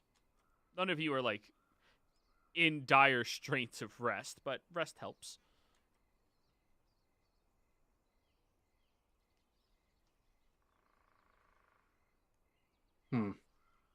Let's just rest. Like there's no reason to not. You all, are you going to rest right in front of the gate, or are you going to wander away a little bit, or? Not like right next to it, but I think we should. Yeah, I think we should maybe go about 50 feet, 100 feet over that way. So we're right not there, but maybe if we cook some food up, they'll smell it and wake up and come out and talk. Yeah, just somewhere where we get like a decent vantage point, I guess. Yeah. Yeah, just something comfortable distance away. You don't want to necessarily be right up his ass when he wakes up. Right. Alrighty.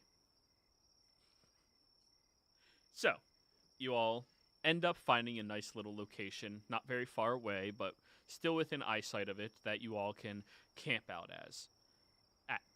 As you get over there, you look over and you can see the opposite side of this shack, maybe 200 or 300 feet away. There's glowing embers of a night fire.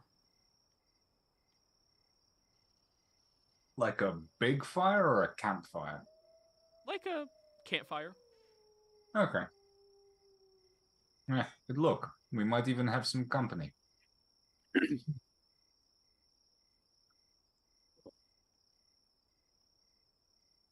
Well, say it's better than nothing. Take a moment. Just as long as probably- you promise not to try and eat them, Sandy. I am not a cannibal. Would it be cannibalism if you ate a human? Would it be cannibalism if I ate you? I mean, is it more of a question of sapiens? Definitions of shit. I don't know. As they're arguing, Kat kind of just walks over. Excuse me, are you waiting for the ferry in the morning? As you approach over towards the campfire, you see that there's a nice, very thick, white canopy, T-topped, or round-looking tent. Looks expensive as hell. And there's a large mastiff out front who looks over at you and just immediately starts wagging its tail. Oh, look, Is it dinner. Is that one that I recognize?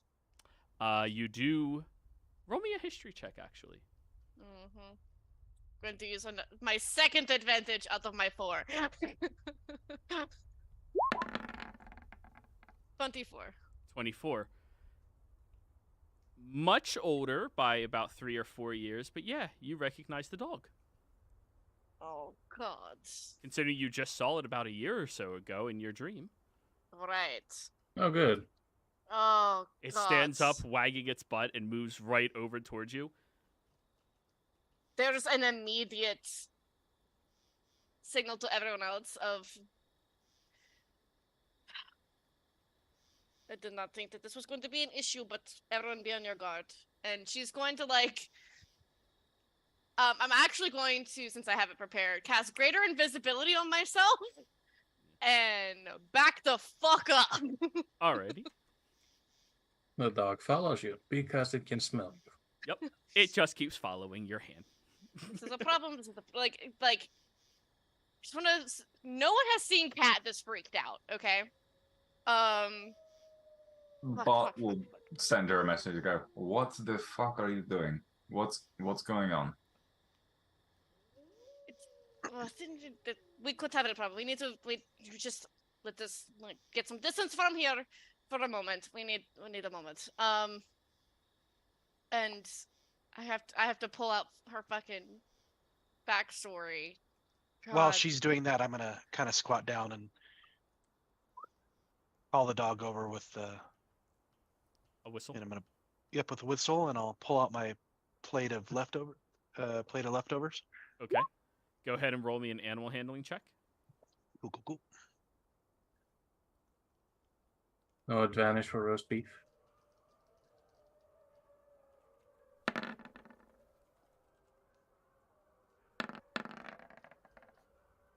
$22.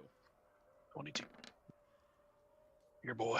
You call the dog over, who seems to get its attention over towards you, and as soon as it notices that there's other people around, the dog, like, jumps in front of... Well, Cat, you know it's in front of you, and takes a very offensive pose there.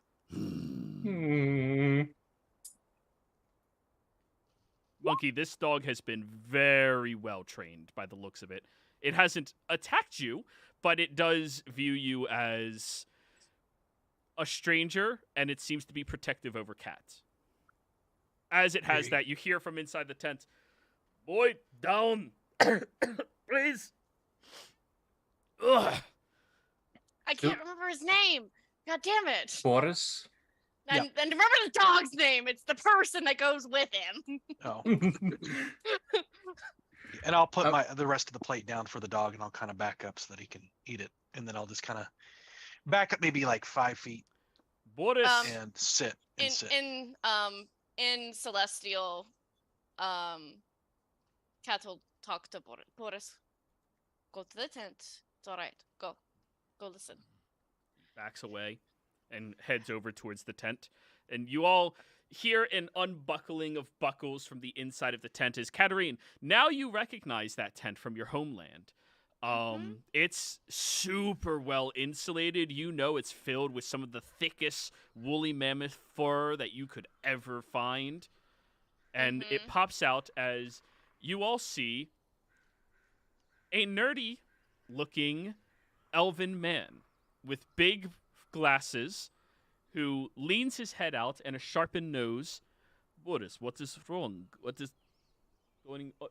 Ah! Hello. There's other people. Good day, other people. He just waves at everybody else. Bart, this is not your cousin, but it is a member of the royal court. Yeah, that message in our DM got deleted. I've been trying to scroll for it for days now. Gavril. Gabriel, yeah. It's the guy who's supposed to be Cat's first bodyguard. Yeah. Fuck this guy. As his head's just popping out and just looking up. Somebody just in front. Hi there.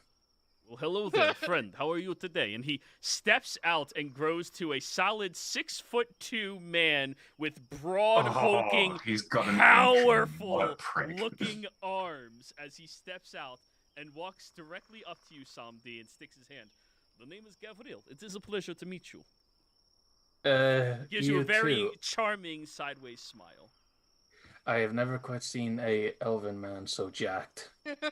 Yes, it is part of my royal duty to make sure I am available to protect it. Batikov, is that you? Hello, Gabriel. You are looking positively radiant.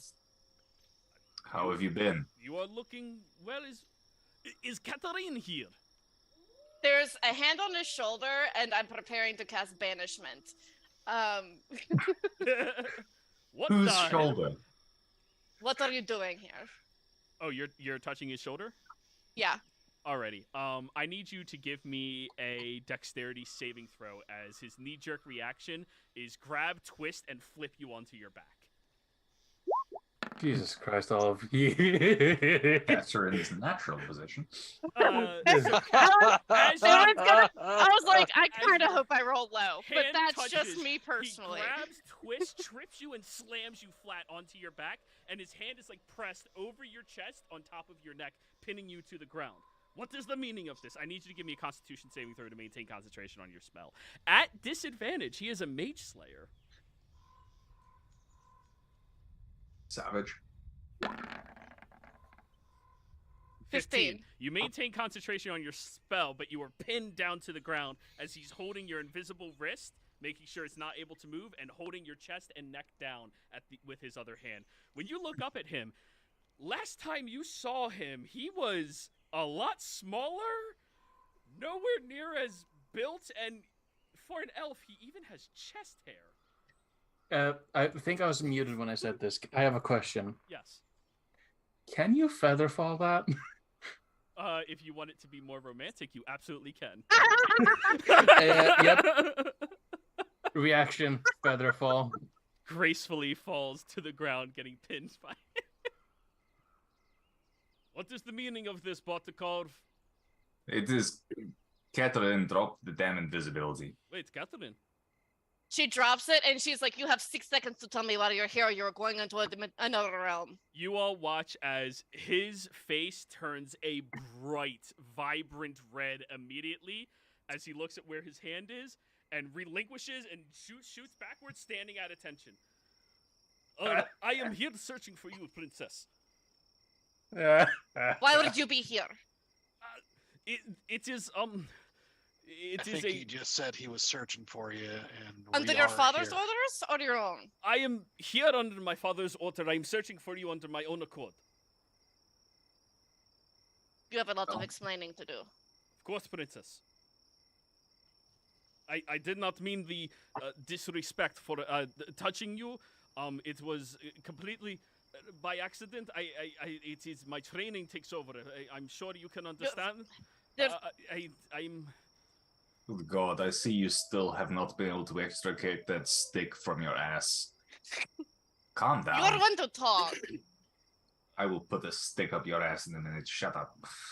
He reaches down for a blade at his side that's no longer there, and like, don't speak to the princess in such a manner. No, buddy. Buddy. You don't know shit. Things are different now. How dare you be so disrespectful to her? Stop, both of you. All right, enough with alright. the cock waiting. We just had enough of that in the last town. Listen, Huh? it's a long story. But also, you're here under your father's orders, but you're not trying to apprehend me, even though it seems that you have could have at least made an attempt.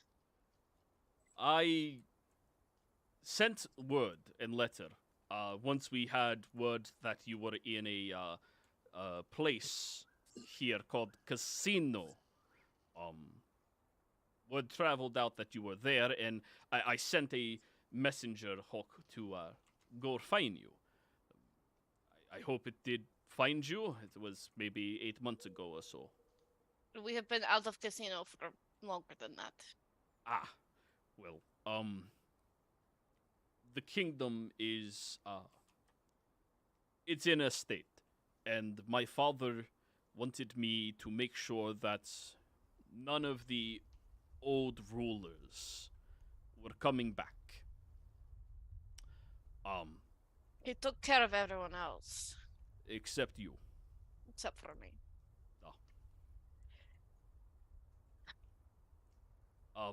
I found the journals of, your father, what he was telling, what he had whispered in his ear by my father. And he told me to come out here, find you, and to bring your head back. And an order like that is not warranted by a man of his position. There is no reason. You have not been there. You've been away for long enough. I thought with our, you see his glasses are like slowly falling down his nose as he's like trying to stand forward towards you. I will not kill you, princess. That is not my responsibility, nor something that is necessary. But I cannot return home, since my father does not wish for me back if I do not complete this task. I would like to see you try. I don't think I'm even required as a bodyguard for her anymore. There would never be an attempt. Glenn, Glenn She will wasn't kidding when she said she would take you to somewhere you've never even heard of before. Glenn will appear out of the shadows behind everyone with his giant scythe on his back. So we're not reaping this guy, right? He immediately flicks the sheath of his sword, because the sword's not there right now, over towards you. He's with me. You travel with undead. Have you mastered the necromantic arts? That is quite impressive. No, he's not mine. She's a good teacher, though. He's a good student. Oh. If you would, I need to verify what you have said. Open your mind. Yes, of course. He sits there and just blanks out his mind. And so and she just she'll read his mind of all of those memories. Alrighty. Just verifying what he said. So detect thoughts? Yes. Okay. You dive into his mind, and he doesn't even try to resist as you are moving around in there. And you see that Gavril's father apparently has taken up the role of leader of your home. He is ruler over it, elected official, but you also see that there's not an opportunity for anyone other than the noble class to vote. Everyone else is forced to work at odd hours during the times that they would be able to vote for him. So it's not really elected by the people, elected by the rich people. In addition to that, you see him sneaking around into the chambers of your father, which are sealed off right now. Nobody is in there. And finding some old notes and journals that are very incriminating for his father. And then you see his father snapping, beating the shit out of him for finding this information and threatening him to find you and kill you, or he is banished and no longer allowed to come back ever.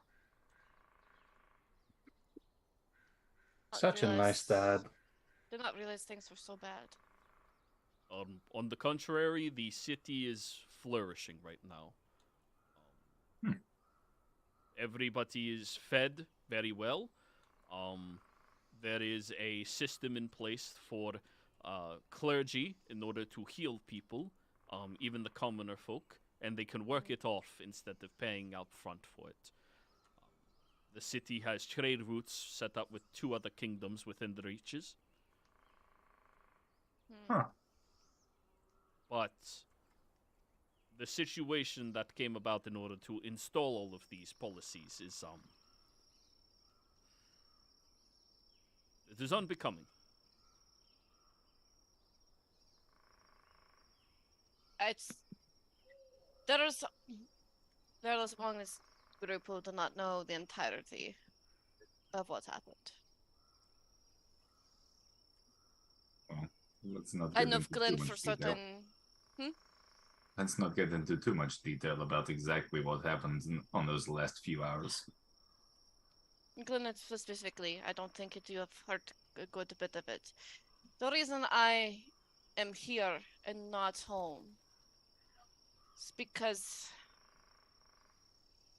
my father trusted someone he should not have. Gabriel's father was an advisor to mine and betrayed him and killed the rest of my family. Baltakov ensured my escape. So you're like a runaway as well then. In a way. Right. Well, Gabrielle, was it? Gavriel. Gabrielle. Oh. Gavriel. Gavriel. Sorry about that. I'm just gonna call you dude. So, dude, I understand that, like, your responses and your, seem to be aligned with what you're saying and how you feel about not going to do what your family said you're gonna do to Kat. But is there any way that we can reassure that you're not just gonna somehow turn heel, have a change of mind, and then all of a sudden try to take Kat's head off? I would never attempt to kill the princess. The fact that her family was attacked the way that they were was only a part of the situation as it was described. It was the people wanted all of them dead, so the people were attacking them. There is no reason for me to want her death, and I would never do that. I swore from a young age, even before I took the apprentice's exam to be her sworn protector, that I would die on a blade instead of ever letting her come to any harm. The same oath that Batakarv has given. Though I wasn't quite adept at my skills yet. I was a bit of a late bloomer. Right. Well, is he full elven? He is full elven, yes. To your credit, I had a bit of a head start.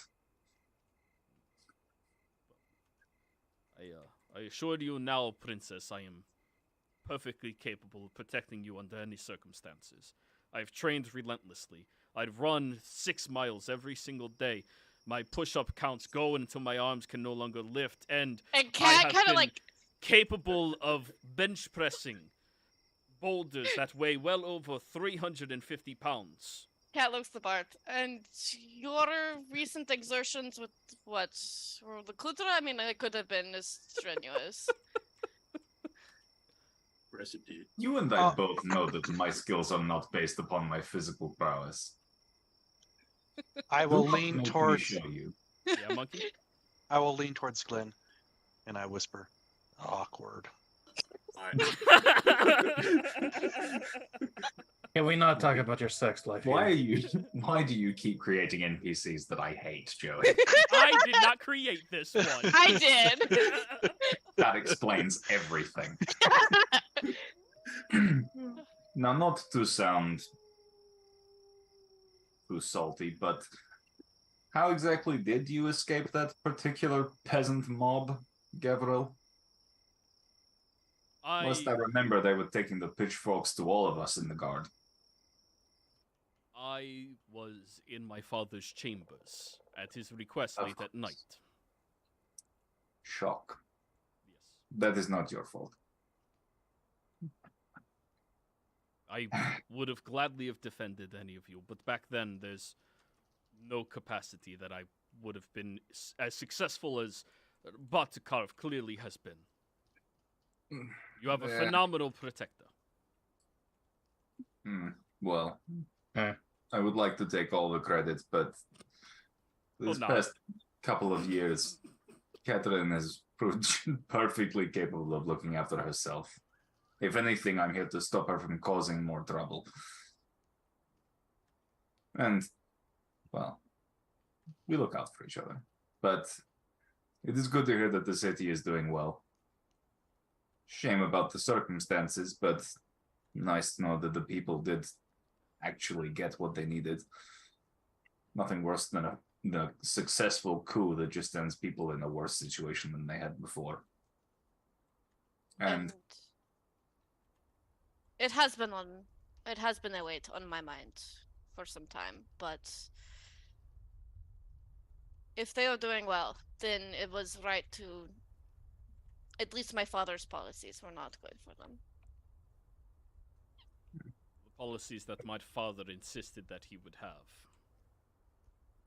I read over all of the tomes, and he fixes his glasses high up onto his nose again. I've studied them excessively, making sure that no matter what was happening, the best interest of the people was always at heart, and I have reason to believe my father did not have the people's best interest at heart. He simply wanted rulership over the kingdom. So how did the new policies come about? He instituted them to make sure that the people do not rebel in the way that he orchestrated them to do. He is fearful of the people as a ruler. Admittedly, not bad to be. But at the same time, he has been studying all of your family's arcane secrets that you wielded. Yeah. It's took quite a bit of effort on our end for me to have any sort of connection to that. When we fled, there were a lot of things that I did not know. Princess, may I bequeath a gift upon you? What gift? Bonus! Fetch! He calls out, and you watch as the giant mastiff comes back out and holds a large crystal bottle in its mouth, and marches right up to him as he takes it, kneels down onto one knee, bows his head completely, and offers it up to you. From your family's personal cellar. It is one of the last remaining bottles that were down there, as all of the other ones were taken by the people. This one has aged 15 years beautifully, and is yours, princess. You look at your family's private vodka. I have missed this.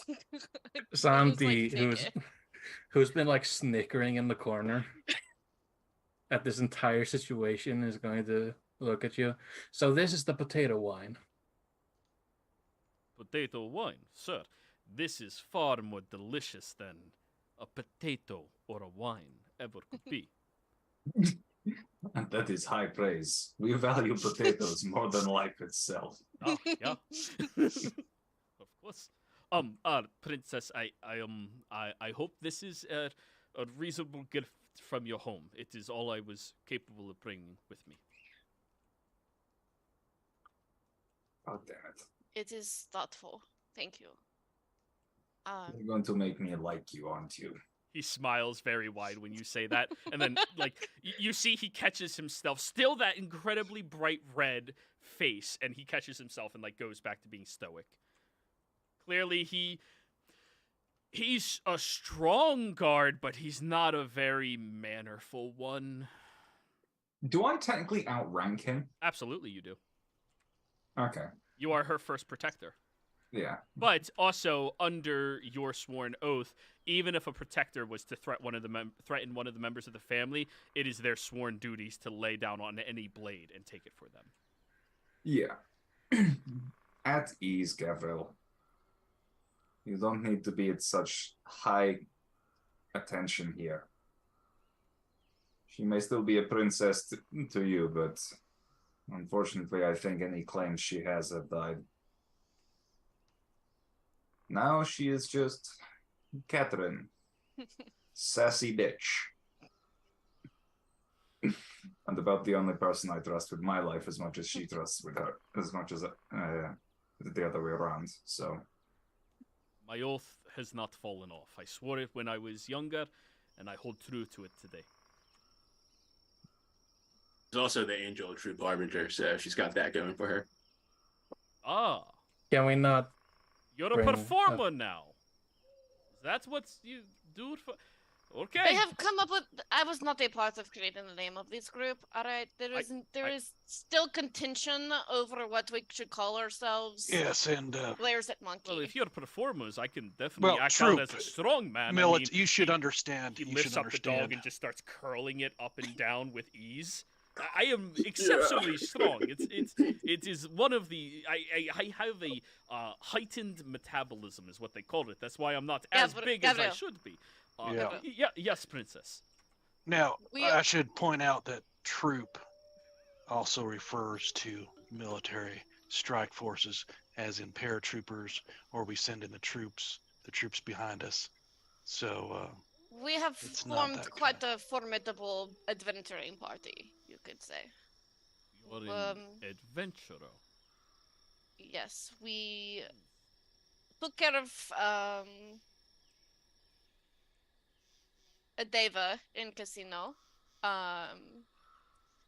We are currently working towards a few things on this side of the mountains. So,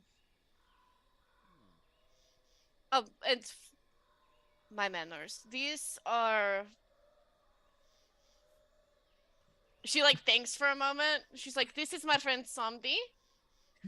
These are my friends? No, they are not. Yeah, What this is else my are they? friend Somdi. Your subjects, very good. Just No. No, trying to get them to listen to anything is impossible. I like him. He has a firm handshake. And this is Len. He is new to our group, but very how do I? Open. He is, yes. I like your weapon. Thanks. I like yours. And you seem really legit, dude. And it seems like since you got like nowhere to go, I mean, you can't go back till you like do your task, and you know you're not going to be doing your task. You probably should be like chilling with us then. My sworn duty is to protect her and do whatever it is that she desires. Sweet. Goody. Another one. And this is Monkey. Howdy. This is my friend Sandy. This is my slightly friend Glenn, and this is Monkey. Yeah, there's a reason she introduced that way. Hello, Monkey. Pleasure to meet you. You know your name pleasure. resembles that of a small ape. Interesting. And yes, I am aware. Well, I was actually heading to a Spalding in the hopes of finding you there. But now that I found you, I'm here to serve with whatever you need. I will do your cooking, I will do your cleaning, I will tend to all of your businesses however you desire. I will be your personal bodyguard, whatever you need. I will tend to your horses, your steeds, your companions, whatever it is you need, princess. All right. Well, you can start by joining up with the troop harbinger and following Monkey. That's step one. Yeah. That is It's good not to have step you No, one. here. that is not. God. Consider yourself initiated. I follow nobody but the princess. We'll work around that. We'll schedule around it. Yeah. We would enjoy your help. And as difficult as all of this is, it is good to see you again. To have, and at least to know that the people are doing well. That is, and was my biggest concern. Whatever anger and vengeance I could want to enact, if the people are doing well, then that is. They might have done better now than they might have before. The people are happy. And they deserve a shot at it. I see that you all do not have a camp yet. You're welcome to utilize mine as you see fit. Let me just clean up some of my things inside the tent first. I can sleep under the stars. It's very hot out here. You notice that? It's very hot. You should have seen Casino. It is like an oven. Oh, hold on. Hold on. Does not rain at all. So does it snow then? No. Weird. Anyways, you're welcome to utilize that, and he'll go into the tent, and comes out with very large, like 5 or 6 large canvases that he like scoots away and covers up with his cloak and like hides underneath his sleeping roll, and then just offers the tent for you, princess. Thank you, Gabriel. And she'll walk over and give Boris a scratch under the chin. Boris is super happy. If you would desire, Boris is fully trained now. He is under the commands of God, Protect. He also understands Fetch, referencing simple items. I've only taught him squirrel, deer, vodka, the important things. People important things. He is also aware of sympathy. So if you ever need just something to cuddle, Boris is acceptable for that. Boris, sympathy! And he goes over and just starts nuzzling against you.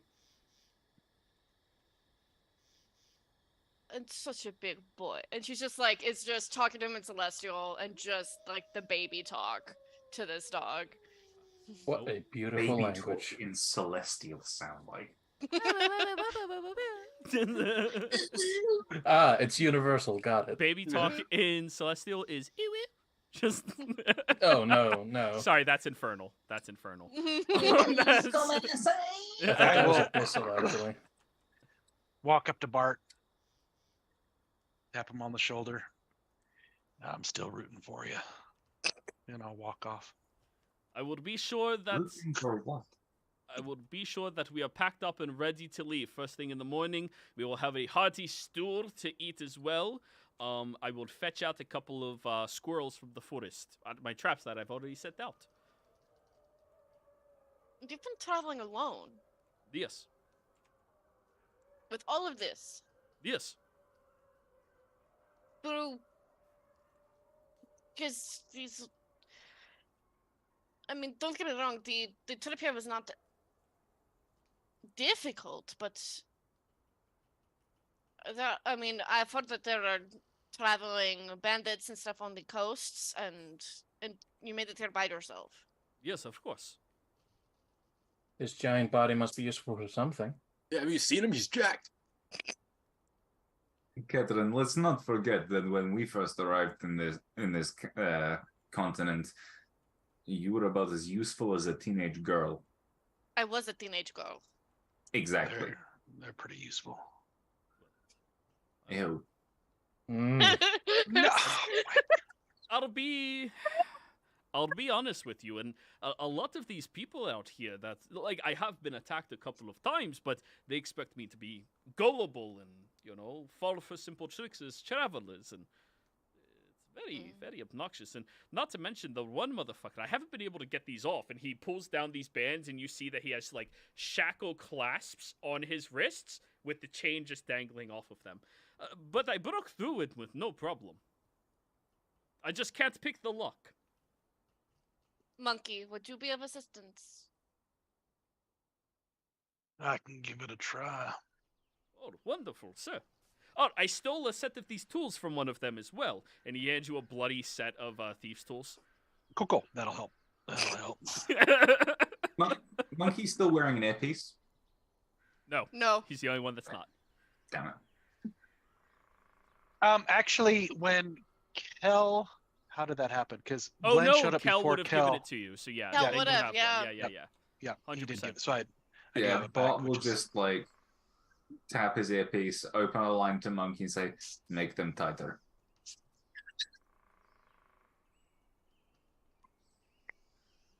Santi pops in. Ooh, You're free to do what you want. No, I like it. I like it. But we'll see what I do. We will see what I do. All right.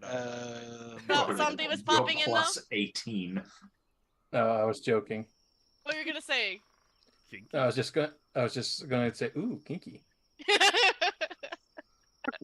right. Give me just a second. Can't Add win. that to my I'll add it to my sheet and then I'll roll. Alrighty.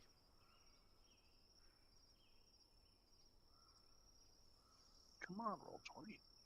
Oh, also, there's a broken set of tools inside of it, so you're at disadvantage. Okay. He tried. I mean- He's not incredibly dexterous. I actually have a set of thieves tools as well, but I guess I wouldn't mention it. I wouldn't have mentioned it. Actually, I was thinking you with your I was- stats other than charisma. I was actually thinking instead, walking up to Bart, it's like, hey, Bart, I'm noticing a little bit of like insecurities and such, dude. If you ever need like a man to like get your back or like a wingman, I got you, brother. You know, I'll talk to Kat. You know, talk you a little bit and stuff.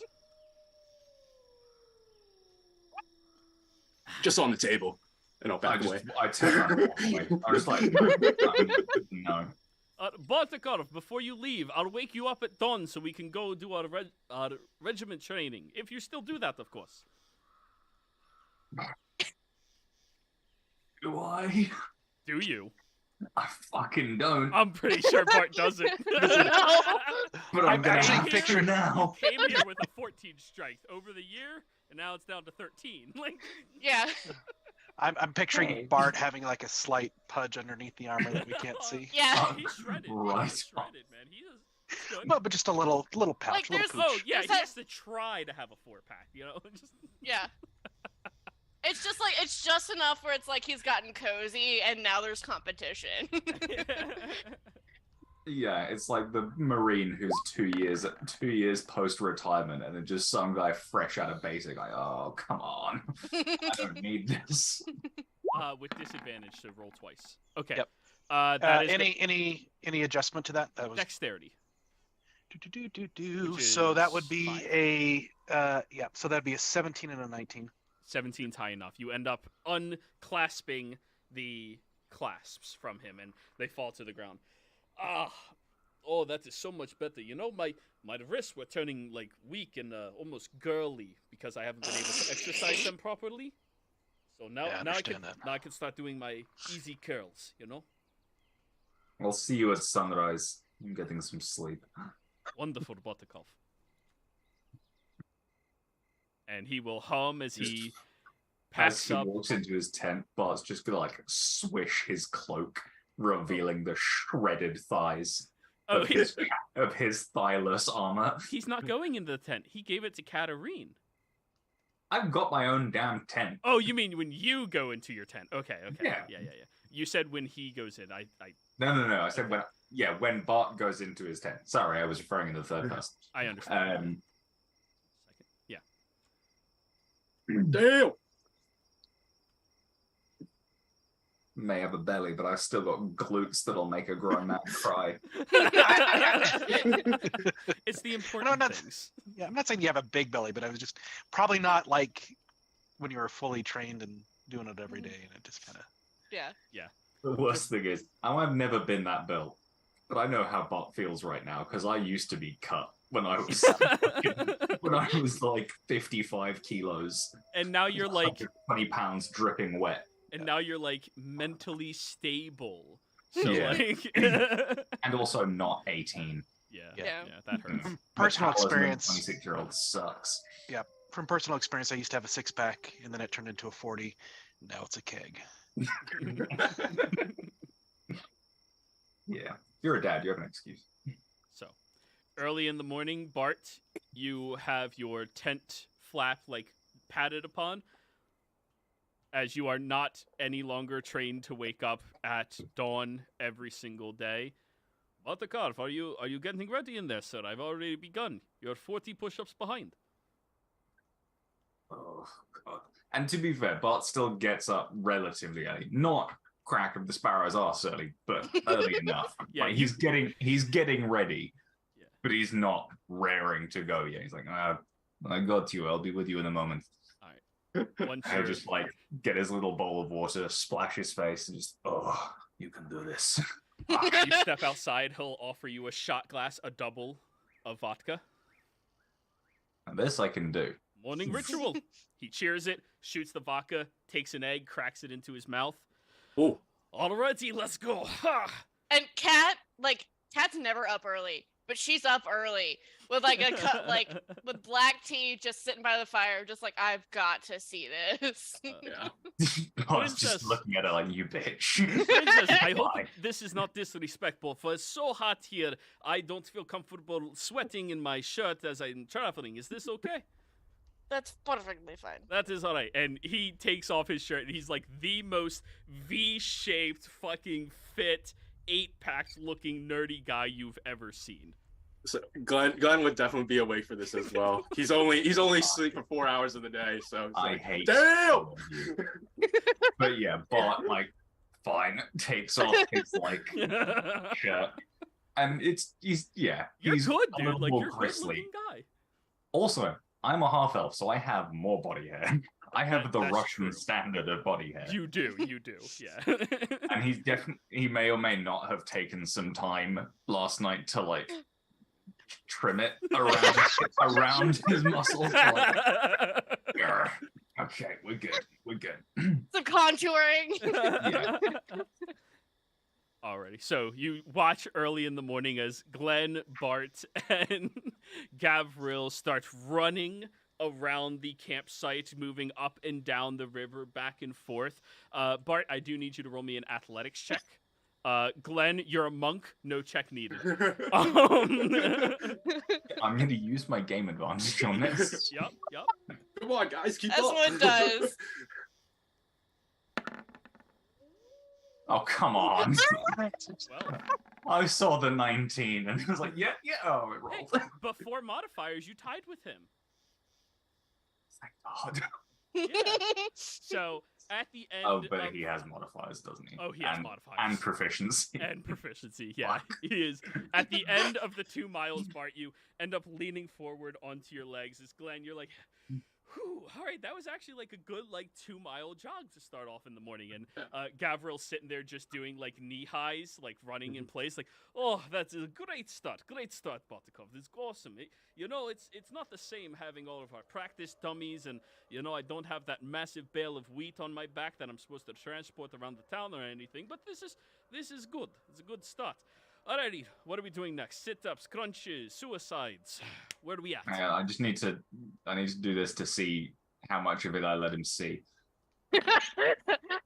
We're good. He sees nothing. On the inside, I'm you dying are inside, but he crying. sees nothing. The important check, yes. So, what are we thinking next, huh? I need something constitution based. Always go for the plank. I have been neglecting my core. Ah, good call, sir. Let's do it. And he'll lay down on his back and start doing it. You've never done a plank? No, I've never done a plank. Fuck that shit. Lays Wait, down no, on plank. his back. Isn't that the thing where you? It's like a lean in, push-up. At the top of the your push-up. toes. Oh, that Arms thing. out Oh, like that's that. called planking. Yeah. See, my Yeah. mind goes to the meme of planking where you just lie. Yeah, on the that was table a thing flat. as well, where Yeah, you just yeah. lie. Yeah, Okay, it's I like was- that, I was but you thinking of actually the- have to do it. The thing where you're balancing on your ass with your legs and your spine Oh, up a boat little bit, pose. like that. Yeah. Oh, boat that pose. sounds bad. It is. Oh, it hurts. Yeah, that's what he's It's gonna all lower abs. All lower abs. do. I've been neglecting the lower ones. I used to have almost 10. So I'm going to do this while you do the plank, if you don't mind. Santi is going to get out after noticing the amount of heavy breathing. There's testosterone in the air. Some his brain can just smell the testosterone. I swear in my head, and I know this isn't what you said, but I was half listening, and so it sounded like somebody was coming out of the tent was winded by the flap of the So, Woo! now Oh man. it is going to be a constitution check on this one, Bartikov, as you're planking, and he's going to join you on this. Yeah, Glenn actually doesn't need to breathe or anything. He's got his warm up What? in. He's gonna go meditate. It's like I'm out. Hang on. Something is fucked with the dice. Because that says 19 on my screen, I see But I a see the natural 19 one, sir. round the corner. I see a 16. So your performance is still in play. Oh, yeah. So you position yourself where he can't see you with his leaning forward, and after about like 20 seconds, you just kind of like subtly collapse to the ground, and it hurts as he's just leaning up. And goes, "Oh, this is good. This is good." Katarine will kind of like snap and silvery barbs that and give Bart the advantage. Alrighty. So you're silvery barbing Gavril to give Gavril. advantage to him. Okay. To give advantage to Bart. All right, Bart, roll again. That's a 10. No, wait, that's Jero's. Yes, Joey. But Joey's. He has a +3 to that, so that is a 13. You have a +3 to yours, so that is a 12. So, No, I rolled the Constitution. Oh. It was a 9. Oh, okay, never mind then. So you do much better than just 20 seconds. You make it about a whole minute before, like, slowly getting to the ground. And after he does this for a little while, he goes, all right, that's about 2 minutes, right? That's 2 minutes. Oh, and he just relaxes and lays back, starts stretching outwards as high as he can. Oh, he'll look back at you, Bart, thinking that you just stopped when he did. Not bad, and like pat you on the arm. Joey, did Glenn see Katarine casting silvery barbs? 'Cause that would be something. That would be something. Oh, it's a visible cast, yeah. Okay. It is, yeah. All right. Something I can use for later. Somebody who's just been like, just got out of the tent, looking over, and is just going to stare at Bart. Are you that insecure? Would you like to join us? Fine, I challenge you to a breath holding competition. Is there? Are we betting? Because I'll get in on that. No, I do not gamble ever. Ah. It is a sin.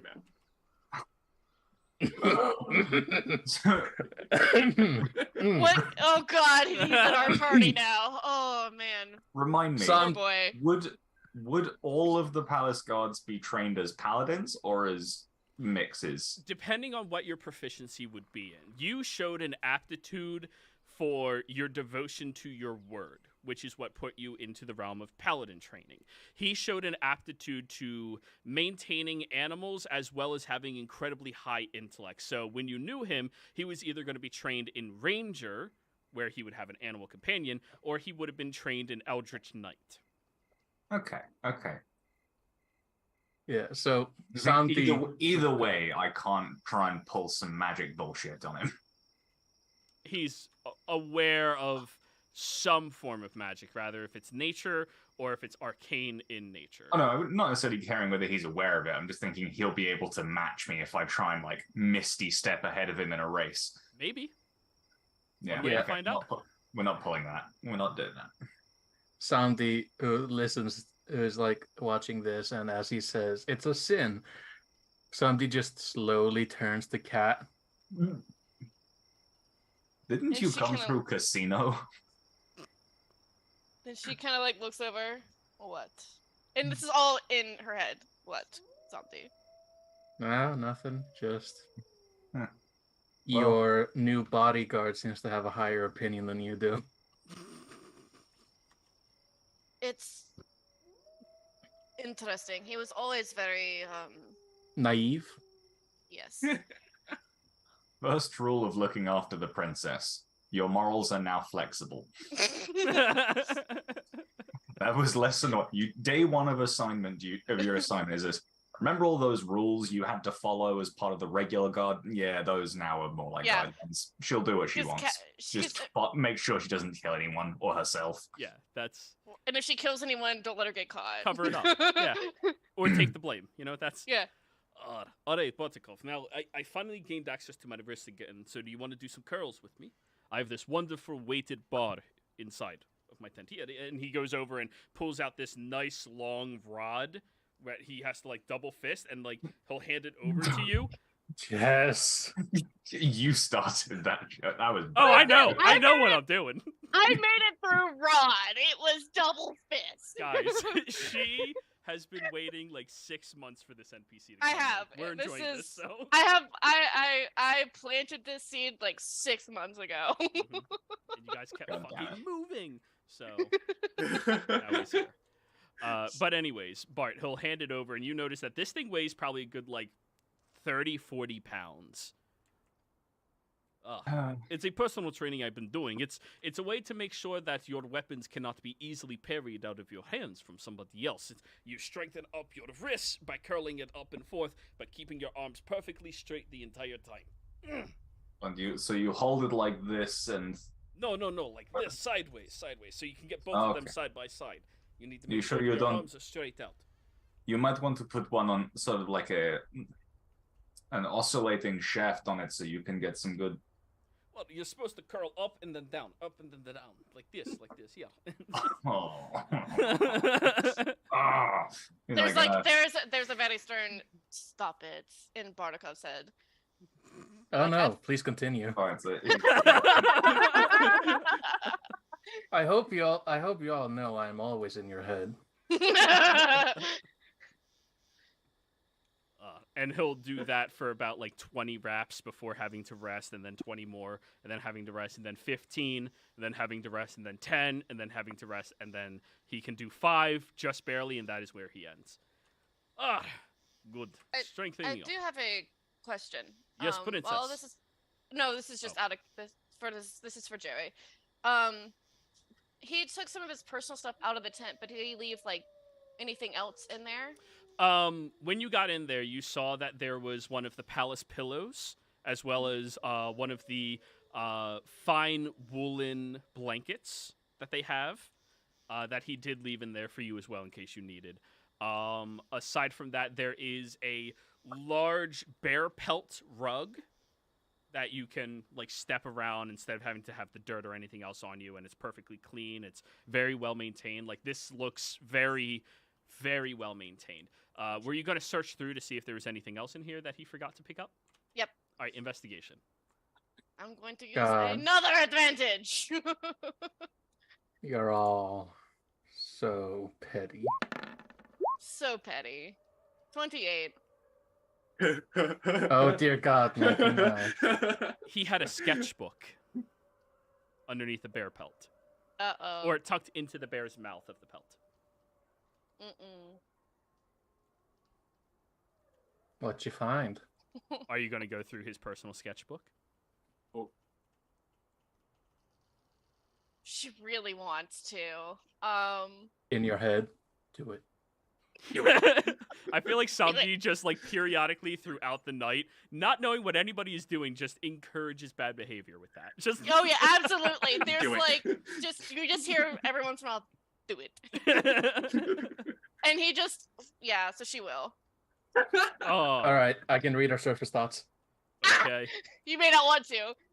Opening up, you see that these are pen sketchings, so ink sketches of your kingdom, different views, beautifully crafted, so expertly designed. You can even see, flipping through it, that a couple of them are of the castle wall itself, the one that like looks up to your window from that perspective, and there's another one from outside of your window. You recognize the view because there's that beautiful clock tower that was just far enough out of view that you could barely hear the chime, but close enough that you can see the hands on the face of the clock itself as it is facing your room. And you flip through, and there's even more drawings of the beautiful ocean that he viewed as he was coming across here, amazing lakes and groups of people that he's encountered, and it's just everywhere that he's just been etching these little drawings to,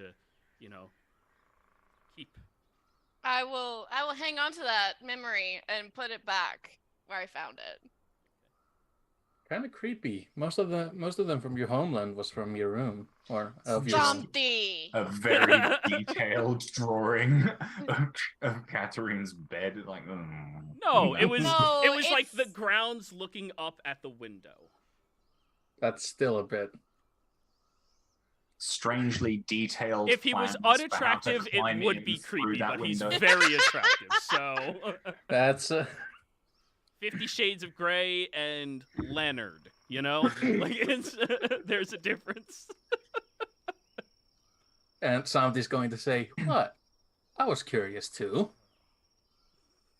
What is your take on all of this, Sandy? He's artistically inclined. That's And not he is what I pretty meant. good. He's not like the greatest artist you've ever seen, but like in your kingdom, that would be noteworthy.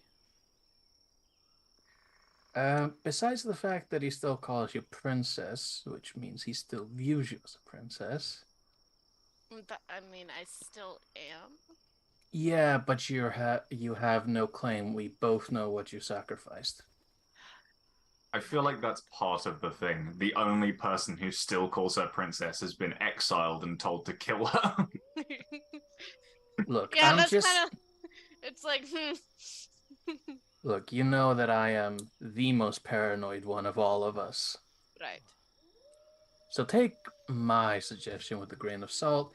I find him weird, and that's normal enough for you, I think. This group. Yeah. There are parts Either of, way, no, go ahead. there are parts of his personality that are the same, as I remember. Did you read his memories at all? I did, and he was true. And I'd assume such. You would have told at least Bart about it if he didn't. I would have told everyone, and he would not be living if he had been lying. But He he left out a good bit of what happened to him personally to be exiled. Oh yeah, the beatings. You look over at the man who's like now dipping into the water to go for a swim, to just keep going about his routine to stay as agile and fit as possible.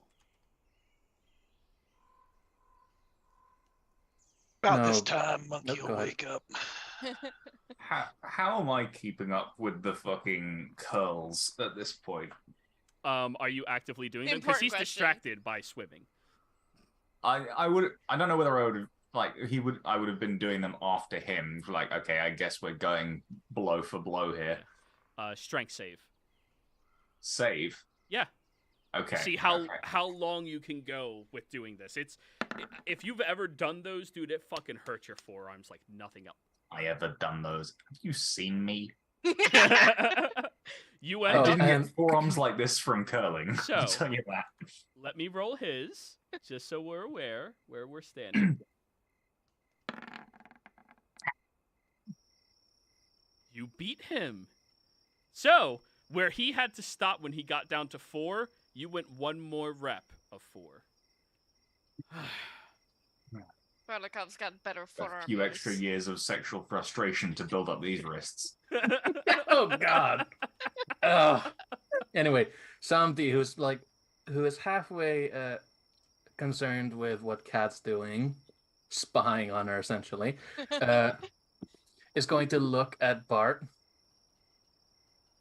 How willing are you to beat him?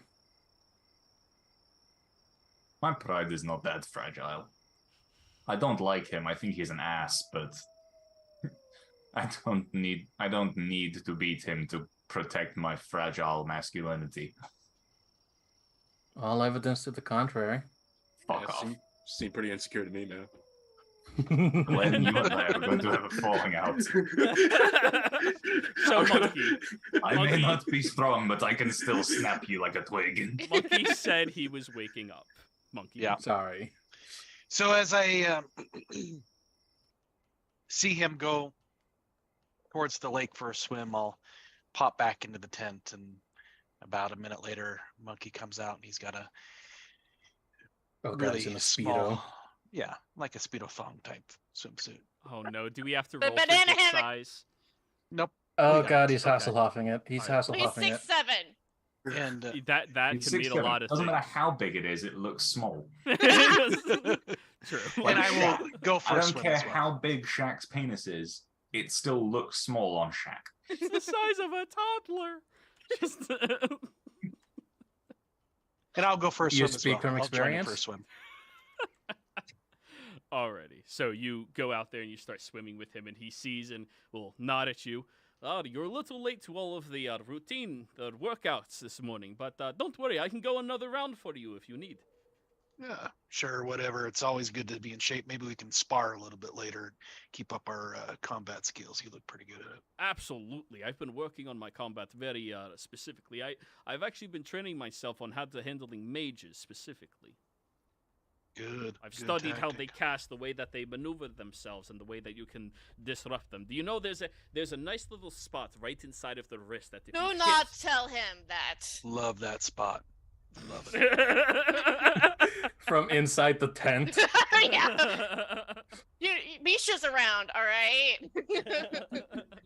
Yeah, just because she's doing other things doesn't mean she's not watching the show, you know? Like just Yeah. Alrighty. And you go swimming with him for a while longer. You come Yep. back out, and then he has to do all of his like bench presses. And by the time he's done swimming, he goes over to a large pot of stew that he's been cooking and goes, "Everybody, food is available. I made it this morning before we started working out. It's just been boiling this whole time." And Katarine, he'll go over to your tent. "Princess, may I come in?" It's your tent. "No, it is yours." No, yes, you can come in. He'll suck his head in and offer you a porcelain bowl. "Here you are. It is not the highest quality of food that I could get out here, but based off of what we can survive with out here, I was able to put this together." This is more than I have been able to put together for myself in years. I arrived at casino with a single gem left. This is almost too much. "Princess, it is no problem at all. I'll take care of everything from here on out. You just have to worry about your goals and your aspirations." She's just like, this is what Barkov would have been if he wasn't so fucking sassy. Wonder where I learned that. Bart started as a consummate professional, and then Kat had to blur those lines. She absolutely did. Everyone else. And I'm really looking forward to corrupting this guy. Everyone else, you all have porcelain bowls to eat with because he just brought with him things from the castle, and he just maintains them and makes sure that they're well taken care of, and he stores them away with nice silk linens, wrapping each one, compressing them together and placing them into his bag so that they don't shake around. And he has his own personal bag of holding, where he's been holding on to a lot of this stuff. Your tent does not wrap up large enough or small enough to fit there, so he has to strap that to his back with his backpack, with his weapons, with his shield, with his full plate mail armor in order to march everywhere. At the end of everybody eating, he cleans it up himself for all of you. Nobody has to worry about anything. So Glenn's gonna walk up to Monkey and just like whisper to him. It's like, "So seems like we got a little like awkward situation going on here. Do you think like Bart's got like a chance with this? Because this guy seems to have like, you know, like the complete package, you know. I think back in my college days we called them Chads, I think." Yeah. Yeah. Santi, who's like sitting next to Glenn and Monkey, just there's a psychic message of pure snickering towards Katarine. Yeah, that's very astute of you. I agree. And not only that, but he's got Boris on his side, and I don't know. I think the princess might be done for. Right. Well, I mean, I did notice a little thing. I mean, Kat did like cast a little spell to help Bart out in the morning and trying to like oppose like the dude. So maybe maybe she has like a soft spot for him too. Who knows? This will be I an hope interesting so. development. Very interesting. I hope so. I'm I'm rooting for Bart, and thank you for that update and keeping your eyes out. I appreciate it. Of course. Gotta be your eyes, monkey. Awesome. Let's maybe figure out how we can help out Cat and Bart a bit later. Agreed. Cat's brain. So Bart, as everyone is eating and he's cleaning everything up, he does look over at you and goes, Bart, I should probably let you know, I did complete my training and I was initiated into the himbo service. Which you know is the one of the rangers with their animal companions. The himbo service. Yes, that is the royal service, the ones that are in charge of the animals. They're more emotional support guards than they are like actual guards, but they can still do it. Oh my gosh! Thank you, new character idea. I'm totally gonna have an emotional support animal. It's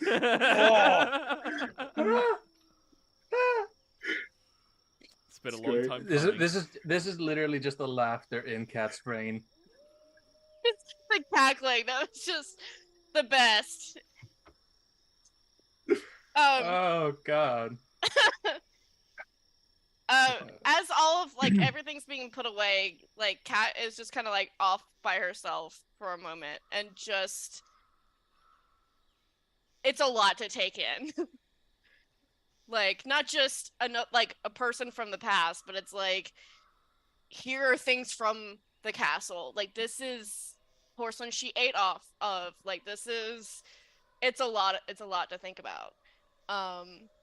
So somebody in particular, after like the morning's, fun and teasing, there's just like a cloud of like sadness following Cat around. And he'd be able to pick that up.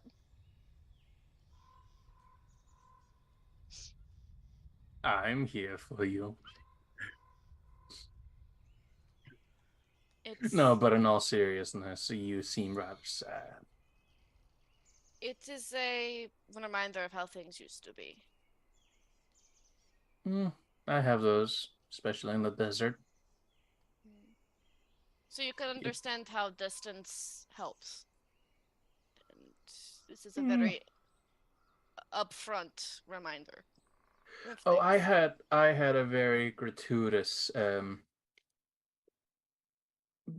relief system.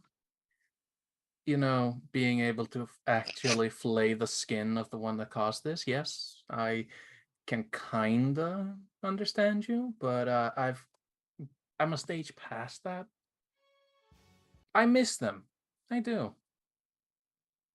But I think my brain's a bit too gone for that right now.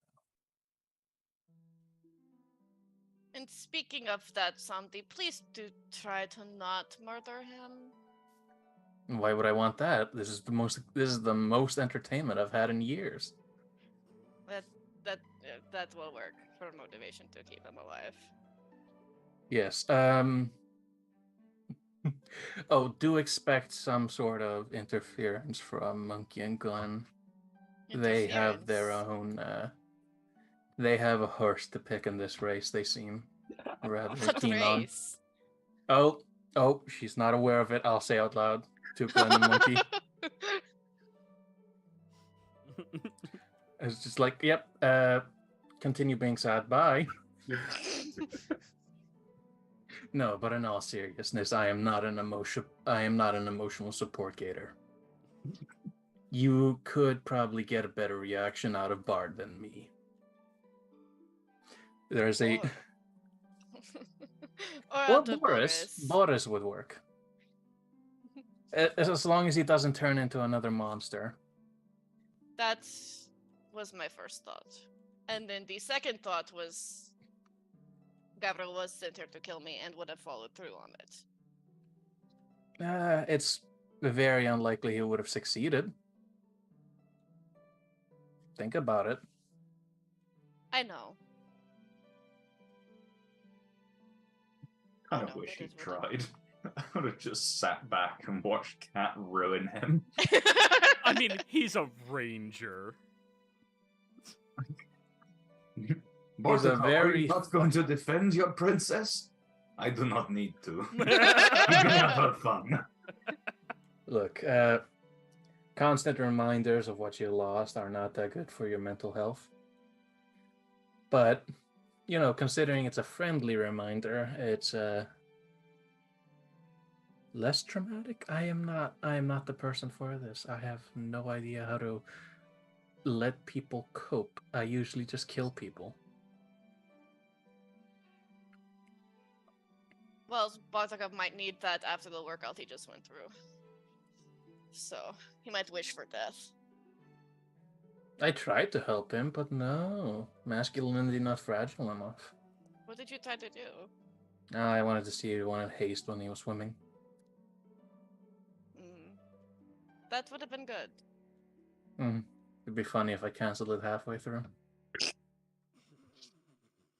You know, Somebody, when I I introduced would you as my probably friend, drown if you did that. No, you You can know hold your breath something- longer than 6 seconds. You're not that weak. when I introduced you as my friend, I meant it. Well, that's a new development. Lost a friend, gained a friend.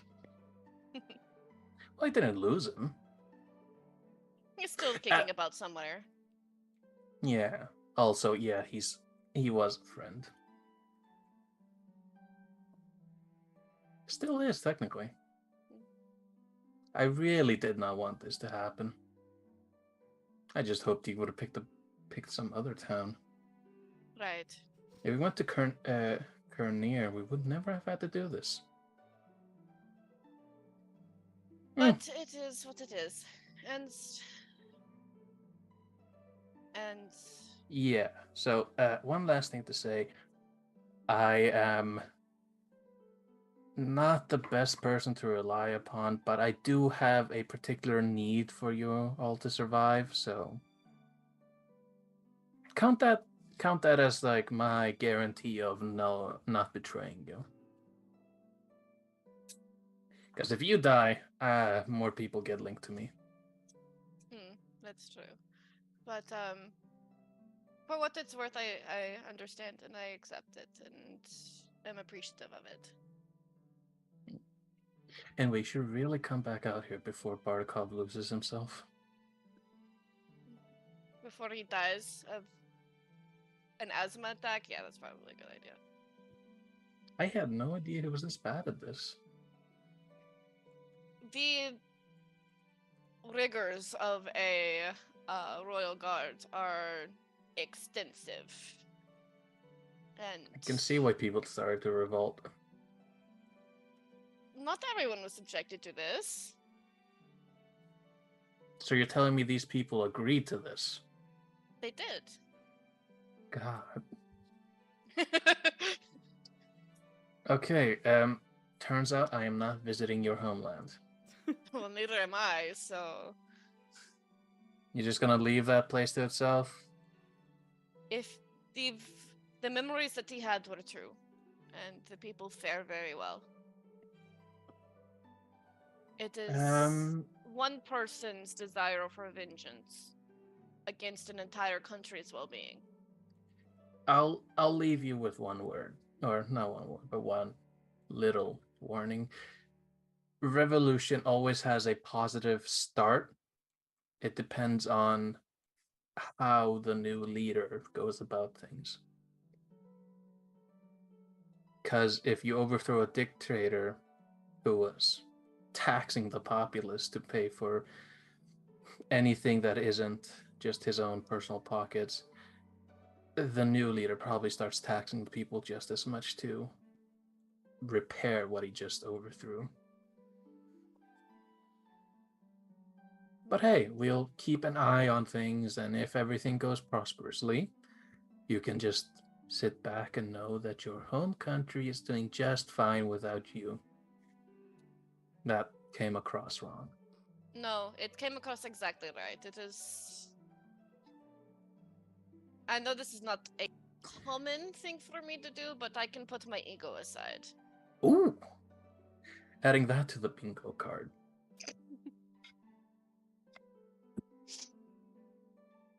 And she'll come back out. She'll come back with the group and is appearing to everybody else that she is perfectly okay. Yeah. Bart, You're gonna need to get off the ground. Well, I think we can call this a good warm-up for the morning. We should probably investigate that ferryman, see if the path across this river is available to us. You see a gnomish man sitting on the boat, just chuckling to himself, looking at all of you. I will dig the back out of my swimsuit out and head into the tent to change. Don't worry about cleaning anything up. I will tend to all of that myself. It'll be done within 10 minutes or so. I'm very efficient with this. All of you, wherever we're heading, just take the lead and I will catch up. Boris will tell me where to go. All right, fantastic. It was a pleasure working out with you today. We still need to do a little sparring, maybe tonight before bed. It's I always sleep the best after a little bit of action. Very well.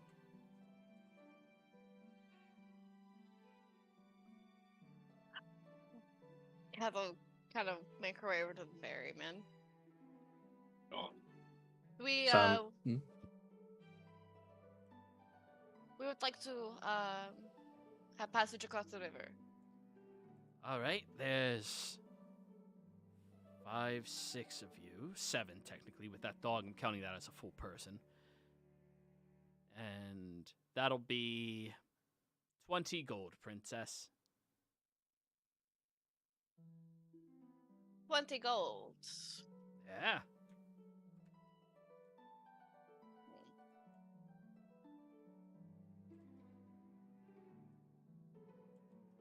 It wouldn't have to have anything to do with calling me princess, now would it? Well, I like to charge people based off of the means that they have. Somebody comes here, a little farmer who needs to get through, charge them 10 copper. Simple, right? But by is the simple. looks of your group and everything you have, Santi looking like a beggar. you've got great too. some to spare, princess. I say that is a fair enough way to look at it. You have your 20 gold. Thank you very much. We'll depart as soon as your pretty boy over there is done flexing his glutes towards you. Katarine, I look over. wisdom Is he- saving throw to not look. Oh, man. Actively fail, look over. Which Can pretty I boy? just choose to fail? Yes, you can.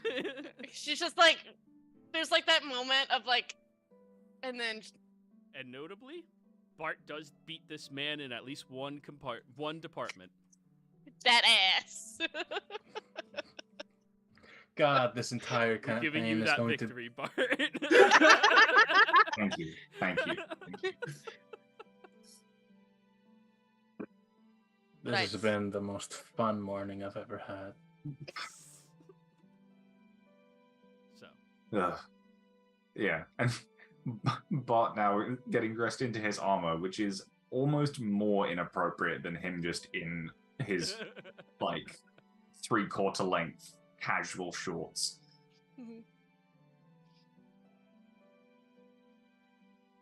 And He's Kat has been used walking to around it. all morning with that with that blanket. so You look like a diva. you all I am. get yourselves over onto the boat, thanks to your new himbo guard that will be protecting your backs and tending to your every needs from this point on. I think this is where we're going to call the session, everybody. When we come back again next week, you all have the glorious opportunity to finally get to Spalding. Viewers, thank you for watching. Players, thank you for playing. Hope you all had a fantastic time. See you all next week. Goodbye.